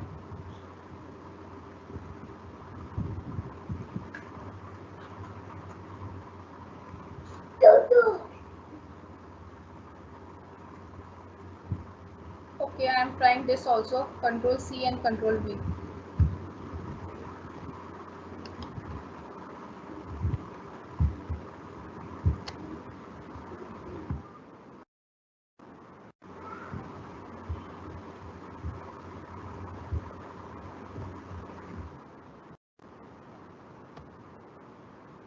Yes, I have successfully. Thank you, students, for helping me. ये मैंने गूगल लिंक मैंने सेंड कर दिया है, इसमें मैंने क्रिएट कर दिया है फोल्डर. इसमें यूनिट 1 होगा. एक बार आप लोग चेक करके प्लीज़ मुझे बताइए कि आप एक्सेस कर पा रहे हैं कि नहीं यूनिट 1 का PDF. इसी में ही मैं unit 2, unit 3, unit 4 and unit 5 भी दे दूंगी आप लोगों को. जब क्लास जो क्लास खत्म होता जाएगा, यूनिट्स खत्म होते रहेंगे, मैं उसके PDF उसमें सेंड कर दे रहूँगी. इनफैक्ट जो आपके रॉबिन्स की बुक है उसकी PDF में मैं सेंड कर दूंगी इसी ड्राइव में. ठीक है? सो ये जो ड्राइव है इसको आप एकदम सेव करके रखिए, लिंक को सेव करके रखिए. ठीक है? एंड यही लिंक आप अपने बाकी फ्रेंड्स को भी शेयर कर दीजिए. Is it accessible? Please reply in the chat box.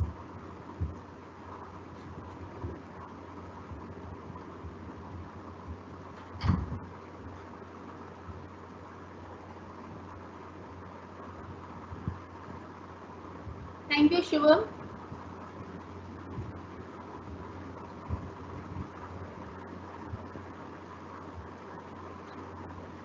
Perception को आम बोलचाल भाषा में क्या बोल सकते हैं? ये आप हिंदी में अगर आप समझना चाहते हैं तो आप गूगल कर लीजिए, उसमें देख लीजिए. परसेप्शन मतलब आप जो समझते हैं, किसी भी चीज को देखकर आप जो समझते हैं, उसको हम आम बोलचाल भाषा में बोल सकते हैं. बट एग्जाम में आपको टू द पॉइंट लिखना पड़ेगा, डेफिनेशन देना पड़ेगा, करेक्ट डेफिनेशन देना पड़ेगा अकॉर्डिंग टू साइकोलॉजिकल टर्म्स. ठीक है?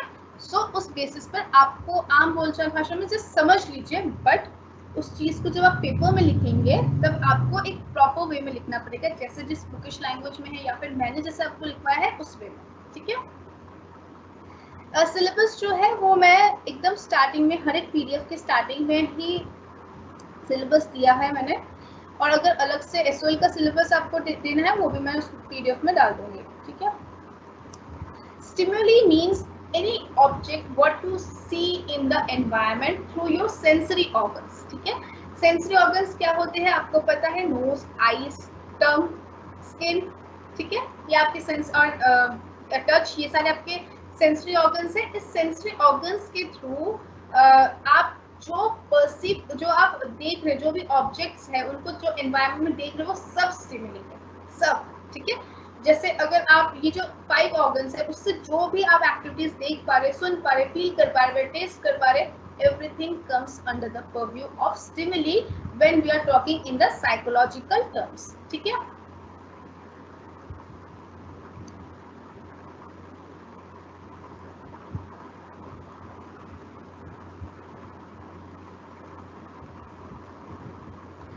Blackboard is not visible. ठीक है? Okay.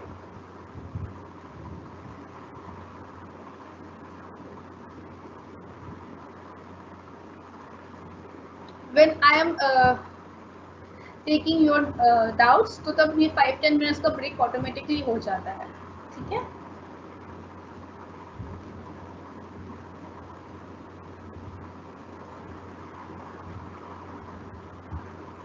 someone is writing that please write with your name. जब आप किसी अकाउंट से नहीं कर रहे हो तो नाम के साथ लिखें. that help me to recognize you. ठीक है मैम, अगर आप पढ़ाते जाओगे, नोट्स नहीं दोगे, फिर हम बस क्लास लेते रहेंगे. मैं नोट्स साथ में दे रही हूँ, गूगल ड्राइव में मैंने दिया है, आप उसमें से चेक कर लीजिए. ठीक है.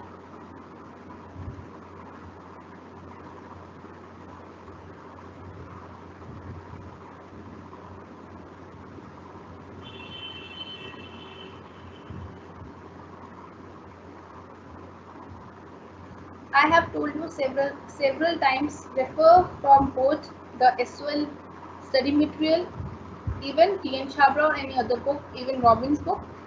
ठीक है.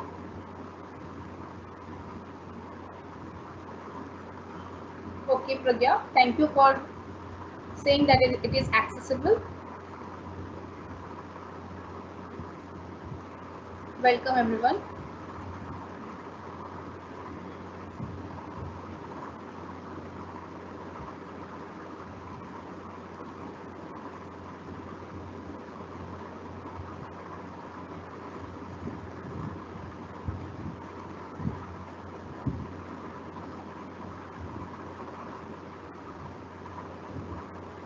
क्लास के बाद लिंक बंद तो नहीं होना चाहिए. ठीक है, क्लास के बाद वो गूगल ड्राइव का लिंक बंद नहीं होगा.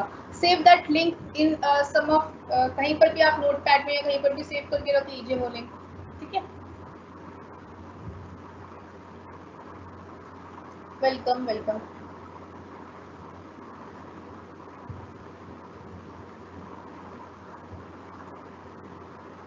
If Unit 3 is not there in T.N. Chhabra book, तो आप मैं तो नोट्स प्रोवाइड करूँगी, वहाँ से देख लीजिए. एसएल के स्टडी मटेरियल तो है ही. ठीक है. In fact T.N. Chhabra के जो यूनिट 3 है, that is I guess motivation वाला यूनिट है, तो वो आपको मैनेजमेंट वाले बुक में मिल जाएगा T.N. Chhabra के. अगर नहीं है तो नो प्रॉब्लम, आपने ह्यूमन रिसोर्स मैनेजमेंट में भी मोटिवेशन पढ़ा था, और उसके जो एक्स्ट्रा नोट्स है आई विल प्रोवाइड. ठीक है.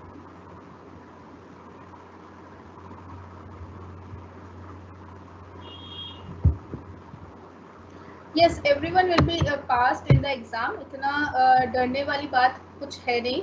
ठीक है. So let's move to the next topic, which is emotion.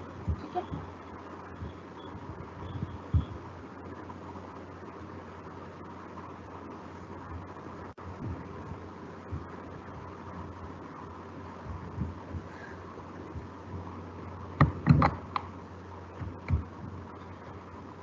Someone has asked about the cue stimuli. ठीक है. स्टिमुली मतलब मैंने समझा दिया है क्या होता है. स्टिमुली एक कोई भी ऑब्जेक्ट है जो आप अपने सेंसरी ऑर्गन्स के थ्रू उसको परसीव कर रहे हैं, in the which are present in your environment. Cue stimuli is also those factors that exist in the environment as perceived by the individual. Cue stimuli and stimuli is the same thing. ठीक है. Don't confuse by the term cue stimuli. Okay, is that clear? Now let's come to the emotions. Next topic जो है वो है हमारा emotion. Emotion क्या है, उससे पहले हम ये समझेंगे कि एक ऑर्गेनाइजेशनल बिहेवियर में, पहले ऑर्गेनाइजेशन में ये था कि जो ऑर्गेनाइजेशन होता है वो इमोशन लेस होता है. ठीक है. वहाँ पर इमोशंस की कोई जगह नहीं होती है. ट्रेडिशनल अप्रोच में ये बोला जाता था कि ऑर्गेनाइजेशन में इमोशंस की जगह नहीं होती है. But when we gradually organisation develop होते गए, ठीक है, इंडस्ट्रियलाइजेशन आया, ग्लोबलाइजेशन आया, डिफरेंट एस्पेक्ट्स आए, डे बाय डे जब ऑर्गेनाइजेशन इन्वॉल्व होते रहे तो एक पॉइंट ये आया कि इमोशंस बहुत ज़रूरी है. ठीक है. So emotions of any kind are not disruptive to the organisations. पहले ये माना जाता था कि emotions of any kind are disruptive in the organisations, but nowadays emotions are the integral part of the organization, and that's why we study organizational behavior, जहाँ पर हम emotions of the individuals को समझते हैं, क्योंकि जो individuals होते हैं, जो employees होते हैं, they are the greatest asset of our organization. ठीक है. So एस्पेक्ट क्या होता है? Aspects broad range of emotions that people experience. एक ब्रॉड रेंज ऑफ इमोशंस को हम broad range of experiences through emotions को जो लेते हैं, दैट इज द एस्पेक्ट। ठीक है, जो एस्पेक्ट है it is further divided into two things, emotions and moods. जो मूड्स है this is not in your syllabus, only emotions are in your syllabus. ठीक है, सो जो इमोशंस से रिलेटेड थिंग्स है वो मैं आप लोगों के साथ डिस्कस करूंगी। ठीक है, इमोशंस बेसिकली क्या है? इंटेंस फीलिंग्स है that are directed at someone और समथिंग। ये आपका एक इंटेंस फीलिंग है जो किसी particular object, particular thing, particular situation या पीपल से रिलेटेड होता है। ठीक है, जो इमोशंस है वो न्यूट्रल कभी भी नहीं हो सकता है, वेयरएज जो मूड्स है वो फ्लक्चुएट हो सकते हैं। जो मूड्स है वो चेंज होते रहते हैं। इनफैक्ट ये बहुत ही लेस इंटेंस होता है rather than इमोशंस। ठीक है, so you can say that अगर हमें इमोशंस और मूड्स में डिफरेंशिएट करना है तो हम इसको ऐसे बोल सकते हैं कि इमोशन जो है वो एक स्ट्रॉन्ग इंटेंस फीलिंग्स है, whereas मूड जो है वो लेस इंटेंस दैन इमोशंस है। ठीक है, और उसमें मूड में एक कॉन्टेक्सचुअल स्टिमुलस नहीं होता है। आप खुद से रिलेट कीजिए, बहुत टाइम आप ये बोलते हैं कि मेरा मूड नहीं है। ठीक है, क्यों मूड नहीं है? आप खुद को एज अ इंडिविजुअल आपको नहीं पता होता है। ठीक है, सो एक कॉन्टेक्सचुअल स्टिमुलस नहीं होता है when we are talking about mood, but when we are talking about emotions it has a contextual stimulus और एक इंटेंस स्ट्रॉन्ग फीलिंग होता है। ठीक है, बेसिक इमोशंस क्या क्या होते हैं? वैसे यूनिवर्सली इसको हम यूनिवर्सली बहुत सारे लोगों ने बहुत सारे इमोशंस को डिफरेंट वे में कैटेगराइज किया गया है, बट ये after many research and studies कहा गया है कि बेसिकली वी हैव 6 इमोशंस और उसी की पर्यायवाची या उसी से रिलेटेड बाकी सारे इमोशंस होते हैं। सो दीज 6 इमोशंस क्या क्या होते हैं? Anger, fear, sadness, happiness, disgust and surprise. ठीक है, ये सारे 6 जो इमोशंस है they all other emotions are subsumed under this 6। All other emotions are subsumed under this 6 मतलब क्या है कि जो बाकी इमोशंस हैं ये इसी के अंदर पाए जाते हैं या फिर इसी से रिलेटेड होते हैं। सो बेसिकली ये 6 इमोशंस अ पर्सन पोजेसेस। ठीक है, I have some handwritten notes. ठीक है, सो उसको हम पढ़ते हैं।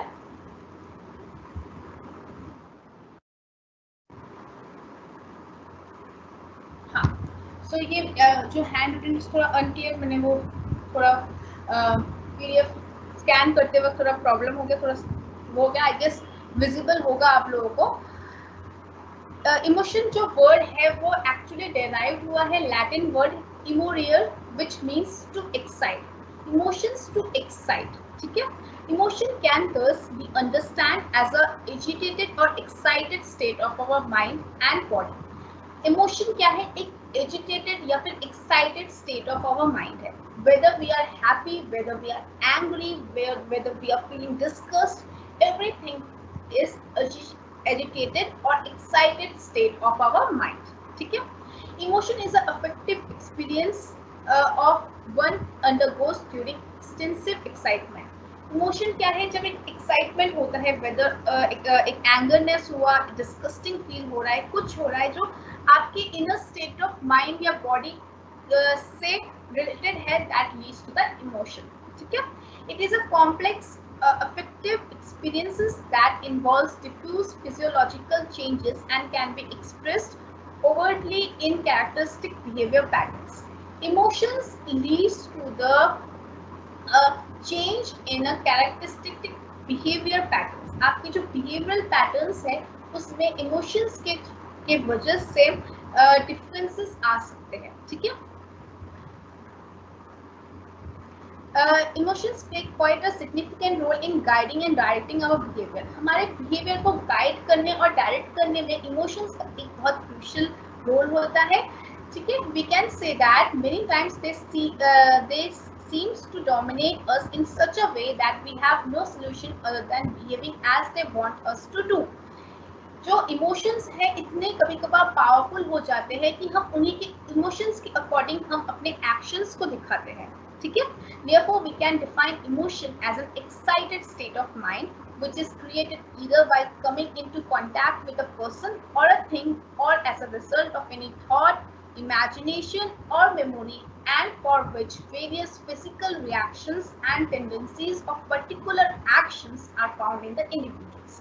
इस चीज को हम थोड़ा तोड़ कर पढ़ेंगे. क्या होता है इमोशन? इमोशन कब होता है? जब हम किसी पर्सन या किसी की चीज या किसी भी थॉट के वजह से या इमेजिनेशन करते हुए या फिर कोई प्रीवियस मेमोरी के वजह से जो एक स्टेट ऑफ एक्साइटमेंट या एजिटेशन हमारे माइंड या बॉडी में आता है, that we can term as a emotion, ठीक है. अब हम आते हैं इसकी कैरेक्टरिस्टिक्स क्या होते हैं. Emotions are prevalent in every living organism. Emotions जो है वो सब में पाए जाते हैं. ऐसा कोई पर्टिकुलर इंडिविजुअल नहीं होगा जिसके अंदर कोई इमोशन नहीं होगा, ठीक है. एक ना एक इमोशन हर एक इंडिविजुअल में होगा ही होगा, ठीक है. They are present at all stages of development, namely infancy, childhood, adolescence, adulthood and old age. सारे stages of development में इमोशंस पाए जाते हैं, starting from infancy to the old age. Okay. Emotions are individualistic and they differ from person to person. जैसे बहुत easy है language, एक individualistic emotions होते हैं और सब में डिफर करते हैं इंडिविजुअल टू इंडिविजुअल, ठीक है. Next is emotions have the quality. Emotions rise abruptly but subsidise slowly. जो इमोशंस है वो एब्रप्टली राइज करते हैं, ठीक है. हम अचानक से खुश हो जाते हैं, हम अचानक से हमें गुस्सा आ जाता है, rather than और कम होने में धीरे धीरे टाइम लगता है. इन सब्सिडाइज स्लोली, ठीक है. Emotions have the quality of displacement. The anger aroused or account on one stimulus gets transfer to another situation.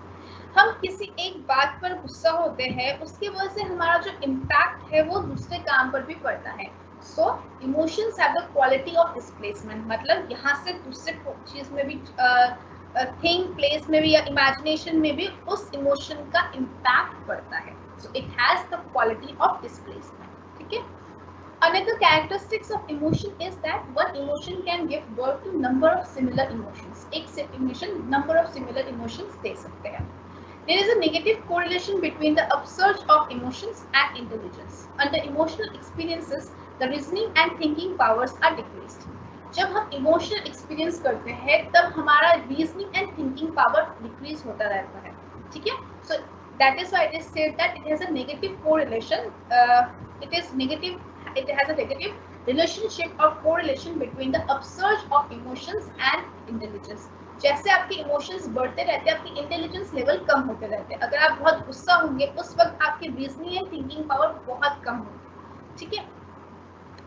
Emotions जैसे फॉर एग्जांपल इसमें हम अपने पर्सनल एक्सपीरियंस से भी देख सकते हैं. अगर किसी ऑर्गेनाइजेशन में आपने कोई गलत काम किया और आपके बॉस ने आपको डांटा तो आपको बहुत जोर से गुस्सा आया. And anger is one of the emotion, right. उस टाइम आपने रीजनिंग और थिंकिंग पावर ना यूज करके आपकी रीजनिंग और थिंकिंग पावर रिड्यूस हो जाती है. And as a result you said कि ठीक है मैं ये नौकरी छोड़कर चला जाता हूँ. आप ये नहीं देखते हैं कि आपको क्यों किस लिए डाटा क्या है. So your reasoning and thinking power gets reduced when you are on the search of a particular emotion, ठीक है. Emotions are the product of perception, ठीक है. अभी हमने परसेप्शन पढ़ा है. परसेप्शन का एक प्रोडक्ट होता है क्या? Emotion. Emotions are the product of perception. Perception of a proper stimulus is needed to start an emotional experience. जो एक प्रॉपर स्टिमुलस को स्टार्ट करने के लिए आप एक इमोशनल एक्सपीरियंसेस के थ्रू गो थ्रू करते हैं. स्टिमुलस क्या होता है? ब्रैकेट में मैंने लिखा है एक ऑब्जेक्ट और situation. The core of emotion is feeling. Emotion का कोर क्या है? Feeling. Every emotional experiences whatever it may be involves feelings. कोई भी इमोशनल एक्सपीरियंस हो उसमें फीलिंग्स होती ही होती है. आफ्टर परसीविंग अ थिंग और सिचुएशन, फीलिंग्स लाइक प्लेजर और डिसप्लेजर कैन बी अराउज्ड. कोई भी सिचुएशन हो, वेदर कोई भी चीज को आप परसीव करते हैं, feelings like pleasure and displeasure ये आता ही आता है, ठीक है। सो ये कहा जा सकता है जो इमोशन है ये एक फीलिंग का कोर है, ठीक है। Emotional experiences are associated with some instincts और बायोलॉजिकल ड्राइव्स।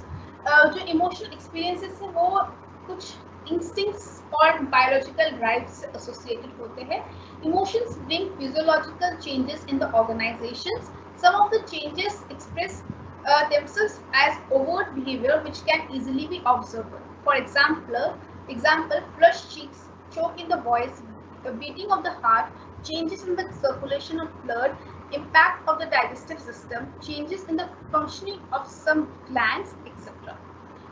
फिजियोलॉजिकल चेंजेस आते हैं जब हम इमोशनल गेट थ्रू से हम गुजरते हैं। फॉर एग्जाम्पल, अगर आपको किसी ने तारीफ कर दी तो you get a flush cheeks, ठीक है।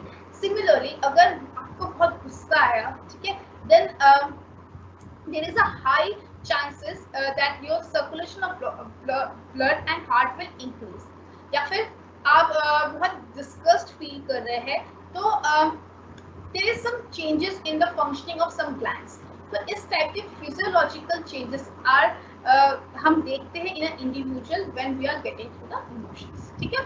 So these are the characteristics of emotions. Now let's move to the next slide, that is what are the sources of emotions and moods, ठीक है।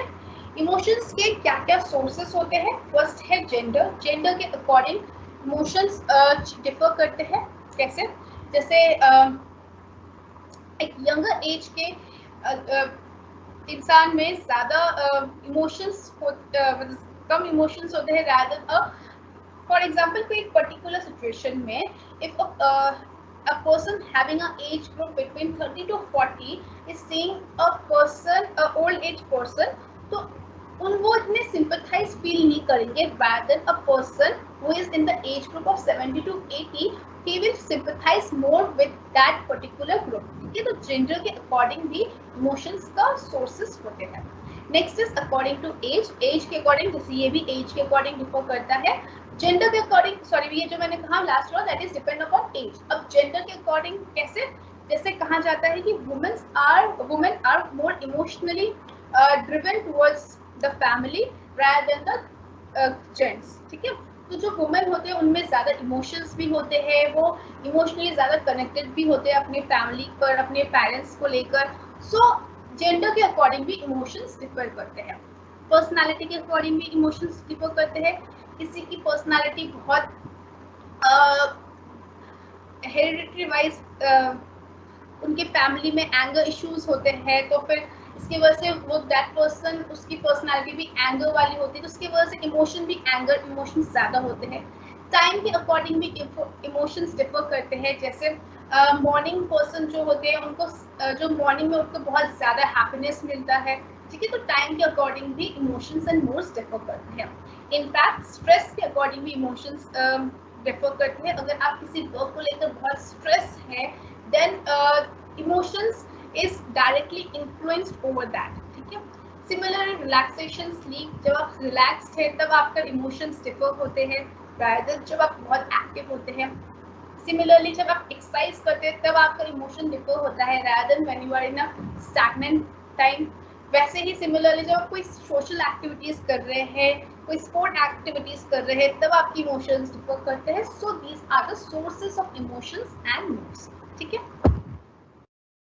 जो इमोशंस है इसमें एक थ्योरी है that is affective event theory, ठीक है। Emotion जो आपके सिलेबस में दिया गया है उसमें कुछ बताया नहीं गया है कि क्या क्या कवर करना है, but this theory is one of the important part of the emotion, ठीक है। सो इस थ्योरी को अच्छे से समझना और पढ़ना जरूरी है, ठीक है। अब हम इसको पढ़ते हैं, क्या है affective event theory. An event in a work environment triggers positive और नेगेटिव इमोशनल रिएक्शंस।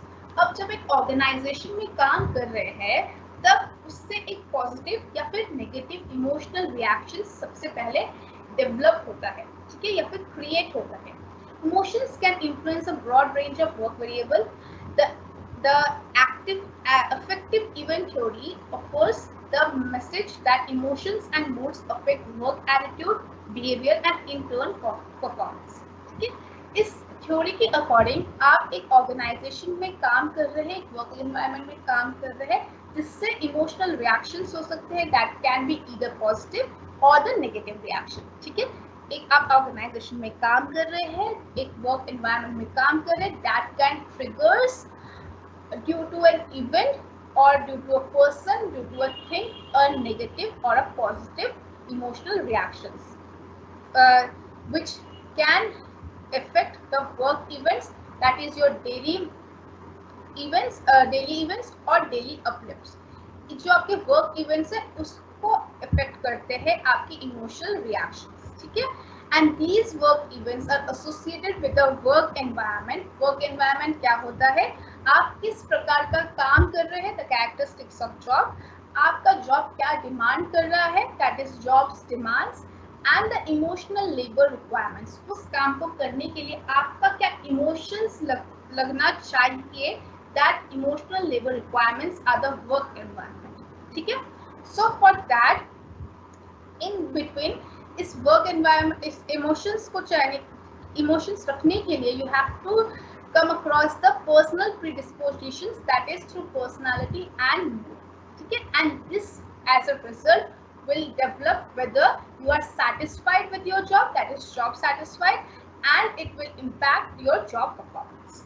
ठीक है, so क्या हमने पढ़ा कि emotional reactions के through that can be positive or negative in the work environment, which includes characteristics of the job demands and emotional labor requirements, and this will come across the work events जो आप day to day कर रहे हैं, that your daily hassles, daily uplifts, and for doing this you need emotions, emotional labor requirements, and as a result you come across the personal predispositions, that are personality and your moods. So affective event theory offers the message that emotions and moods affect work attitude, behavior and in turn performance. जो आपका जैसा environment होगा, work environment होगा, किस प्रकार का आपका characteristics होगा, किस प्रकार का जॉब डिमांड्स है, किस तरीके से आप कितना इमोशंस में दे रहे हैं, this impact your emotions and moods, and as a result it can be a positive or negative, and this can impact your job satisfaction and job performance. ठीक है, ये समझ में आया? Now let's come to the emotional intelligence. ठीक है,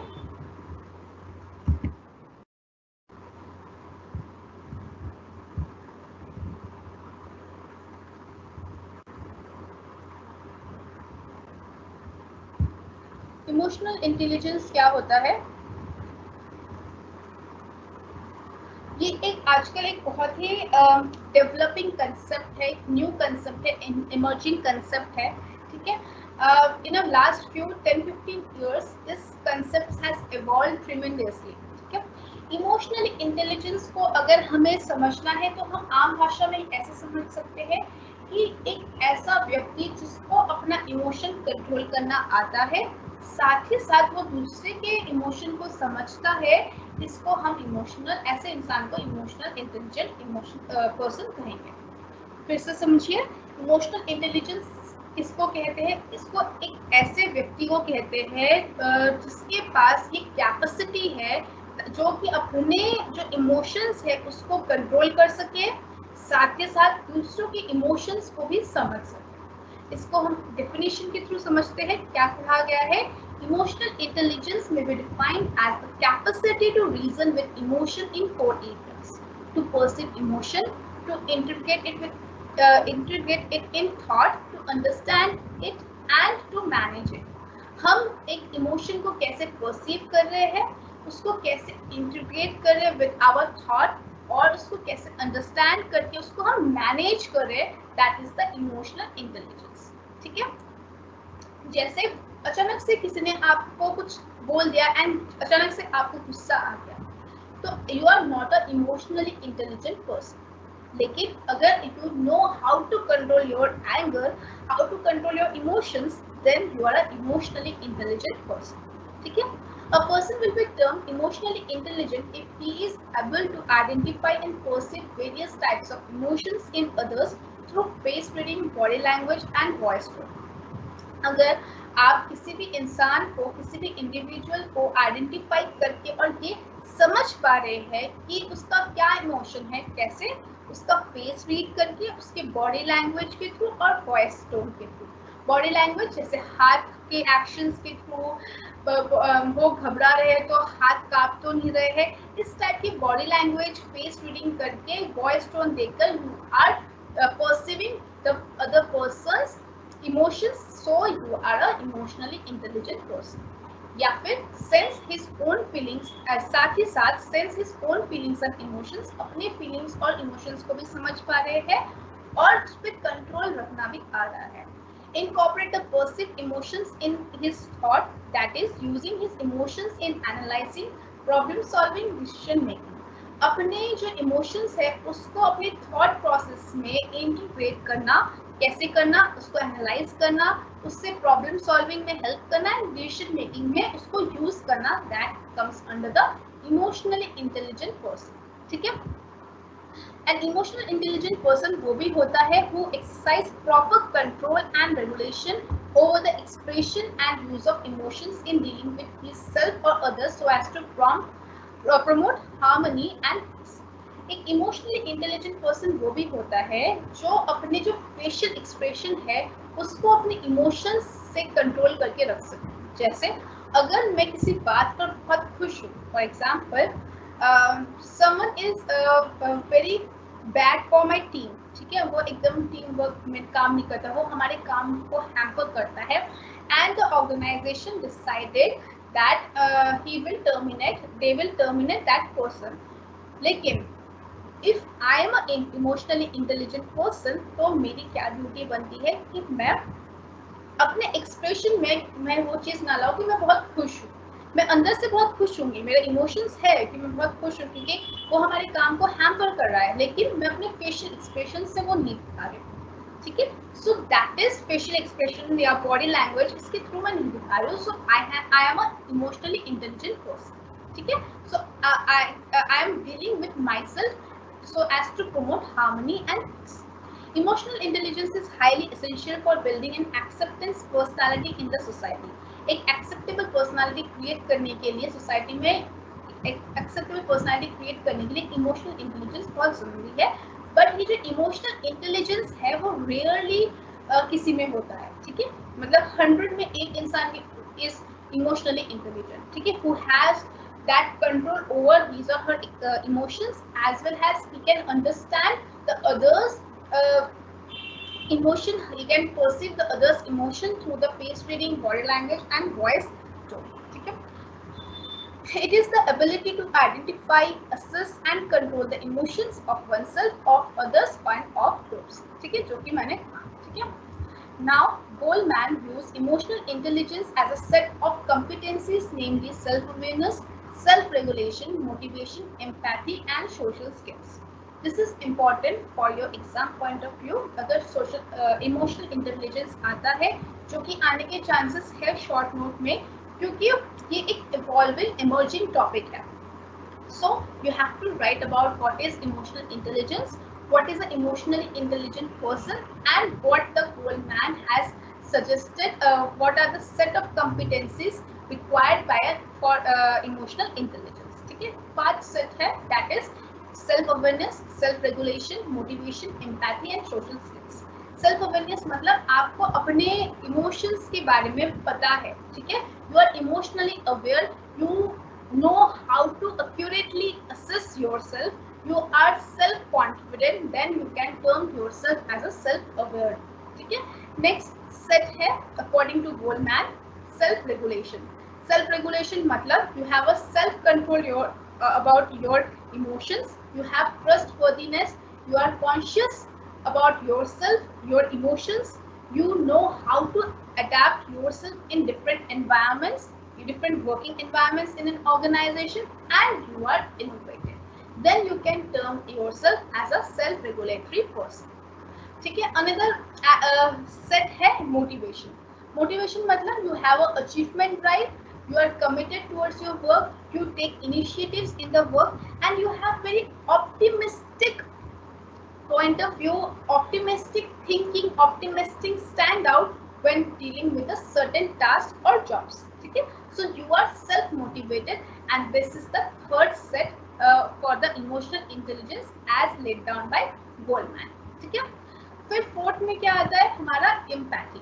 Empathy मतलब how you can understand others, how you can develop the relationship with others, how better you can know their emotions by their hand gestures, their facial expressions, their body language. इसके through आप कैसे दूसरे को समझ रहे हैं, that is your empathy. ठीक है, also you are there service orientation, how leveraging diversity मतलब how honoring, celebrating and respecting our differences, मतलब आप दूसरे रिलीजन को कितना सेलिब्रेट कर रहे हैं, कितना रेस्पेक्ट दिखा रहे हैं, कितने आप में एक हार्मनी है. That also comes to the one of the aspect, that is empathy. ठीक है, it leads and manages an inclusive workplace that maximizes the talent of each person to achieve the vision and mission of the organization. मतलब where these 5 components are there, that is self-awareness, self-regulation, motivation, empathy and social skills, then you can have a inclusive workplace that maximizes the talent of each person to achieve the mission of the organization. ठीक है, इसके अलावा fifth skill है हमारा social skills, मतलब how socially you are involve with the other person. So these 5 are the set of competencies for the emotional intelligence as laid by the Goldman. ठीक है, अब आते हैं हमारे लास्ट स्लाइड पर, that is competitive advantages through emotional intelligence. मतलब एक organisation अगर इमोशनली इंटेलिजेंट पीपल को रिक्रूट कर रहा है अपने ऑर्गेनाइजेशन में, तो उसके लिए क्या क्या कॉम्पिटिटिव एडवांटेजेस उनको मिल सकता है. Obviously it will increase performance, क्योंकि you know how to control your emotions, you know how to see or perceive the others emotions, तो आपका उस पर एक अच्छा point of view होगा and that will increase your performance. Another thing, managers को अगर पता होगा कि उसके subordinates क्या emotional intelligence quotient कैसा है, तो they can also help them to increase their performance and as a result they can turn as an effective leader.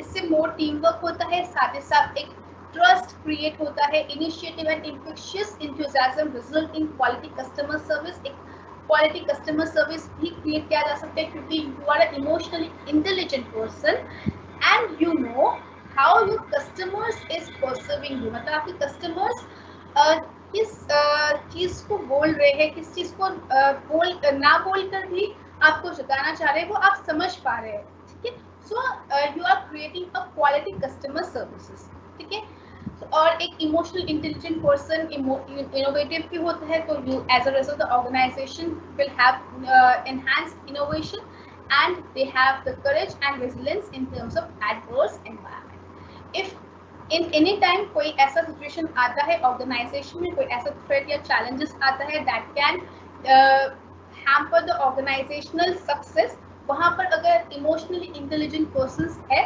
That will help them to cope up with that challenge. ठीक है, so these are the things. As a result हमारा unit 2 भी complete हो गया है. Now let's move to your doubts. 10 years मैंने last class में बताया था, उसमें आंसर्स एक प्रॉपर वे में नहीं होता है और साथ ही साथ उसके आंसर्स में क्वालिटी नहीं होती है. So I will not suggest you to purchase 10 years. Okay?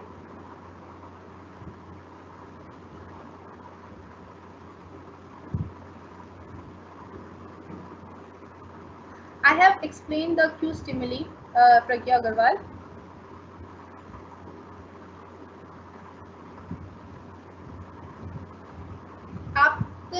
Question pattern मैंने लास्ट क्लास में बताया था क्या होता है. आउट ऑफ 8 क्वेश्चंस और 10 या 12 questions you have to attempt only 5 questions. उस 5 क्वेश्चंस में एक या फिर 2 केस स्टडीज आ सकते हैं. मोस्ट प्रोबेबली एक ही केस स्टडी आएगा फ्रॉम यूनिट 3, 4 और 5. ठीक कि इनमें से किसी भी यूनिट में से एक केस स्टडी आता है। केस स्टडी कुछ भी नहीं है, एक सिचुएशंस को 10-15 लाइंस में बता दिया जाता है और उससे रिलेटेड डायरेक्ट क्वेश्चंस होते हैं। बस आपको समझना पड़ेगा कि वो जो केस स्टडी है, जो कंटेंट है, जो 10-15 लाइंस है, वो किस टॉपिक से रिलेटेड है। Is it topic related to leadership और मोटिवेशन और वर्क कल्चर और चेंज इन द ऑर्गेनाइजेशन। ये सब आपको बस उस 10-15 लाइन से आपको समझना पड़ेगा कि किस कंटेक्स्ट में, किस टॉपिक के बारे में वो केस स्टडी है, एंड उसके बाद डायरेक्ट क्वेश्चंस होते हैं उससे रिलेटेड। ठीक है, सो केस स्टडी मतलब इतना डरने की बात भी नहीं है। ठीक है,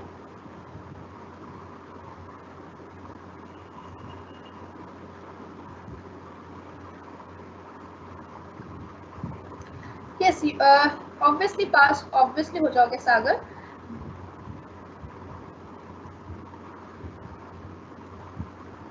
हाँ, आज का क्लास का नहीं है। आज मैंने अभी यूनिट 2 कंप्लीट किया है, तो आज मैं इवनिंग में पेपर ये नोट्स में डाल दूंगी और साथ ही साथ रॉबिन्स की जो बुक है वो भी डाल दूंगी। In any case you need any explanation, more explanation, क्योंकि ये 2 आवर्स के क्लास में पॉसिबल नहीं हो पाता है। We have only 15 to 16 hours with you. So कितना कुछ पूरा सिलेबस कंप्लीट करवाना और उसको मैं जितना ट्राई कर सकती हूँ बहुत अच्छे ब्रॉड वे में ही मैं कंसेप्ट्स को क्लियर करवा रही हूँ, लेकिन इसके अलावा भी थोड़े और पॉइंट्स होते हैं, वो आप रॉबिन्स की बुक से रेफर कर लीजिए। ठीक है,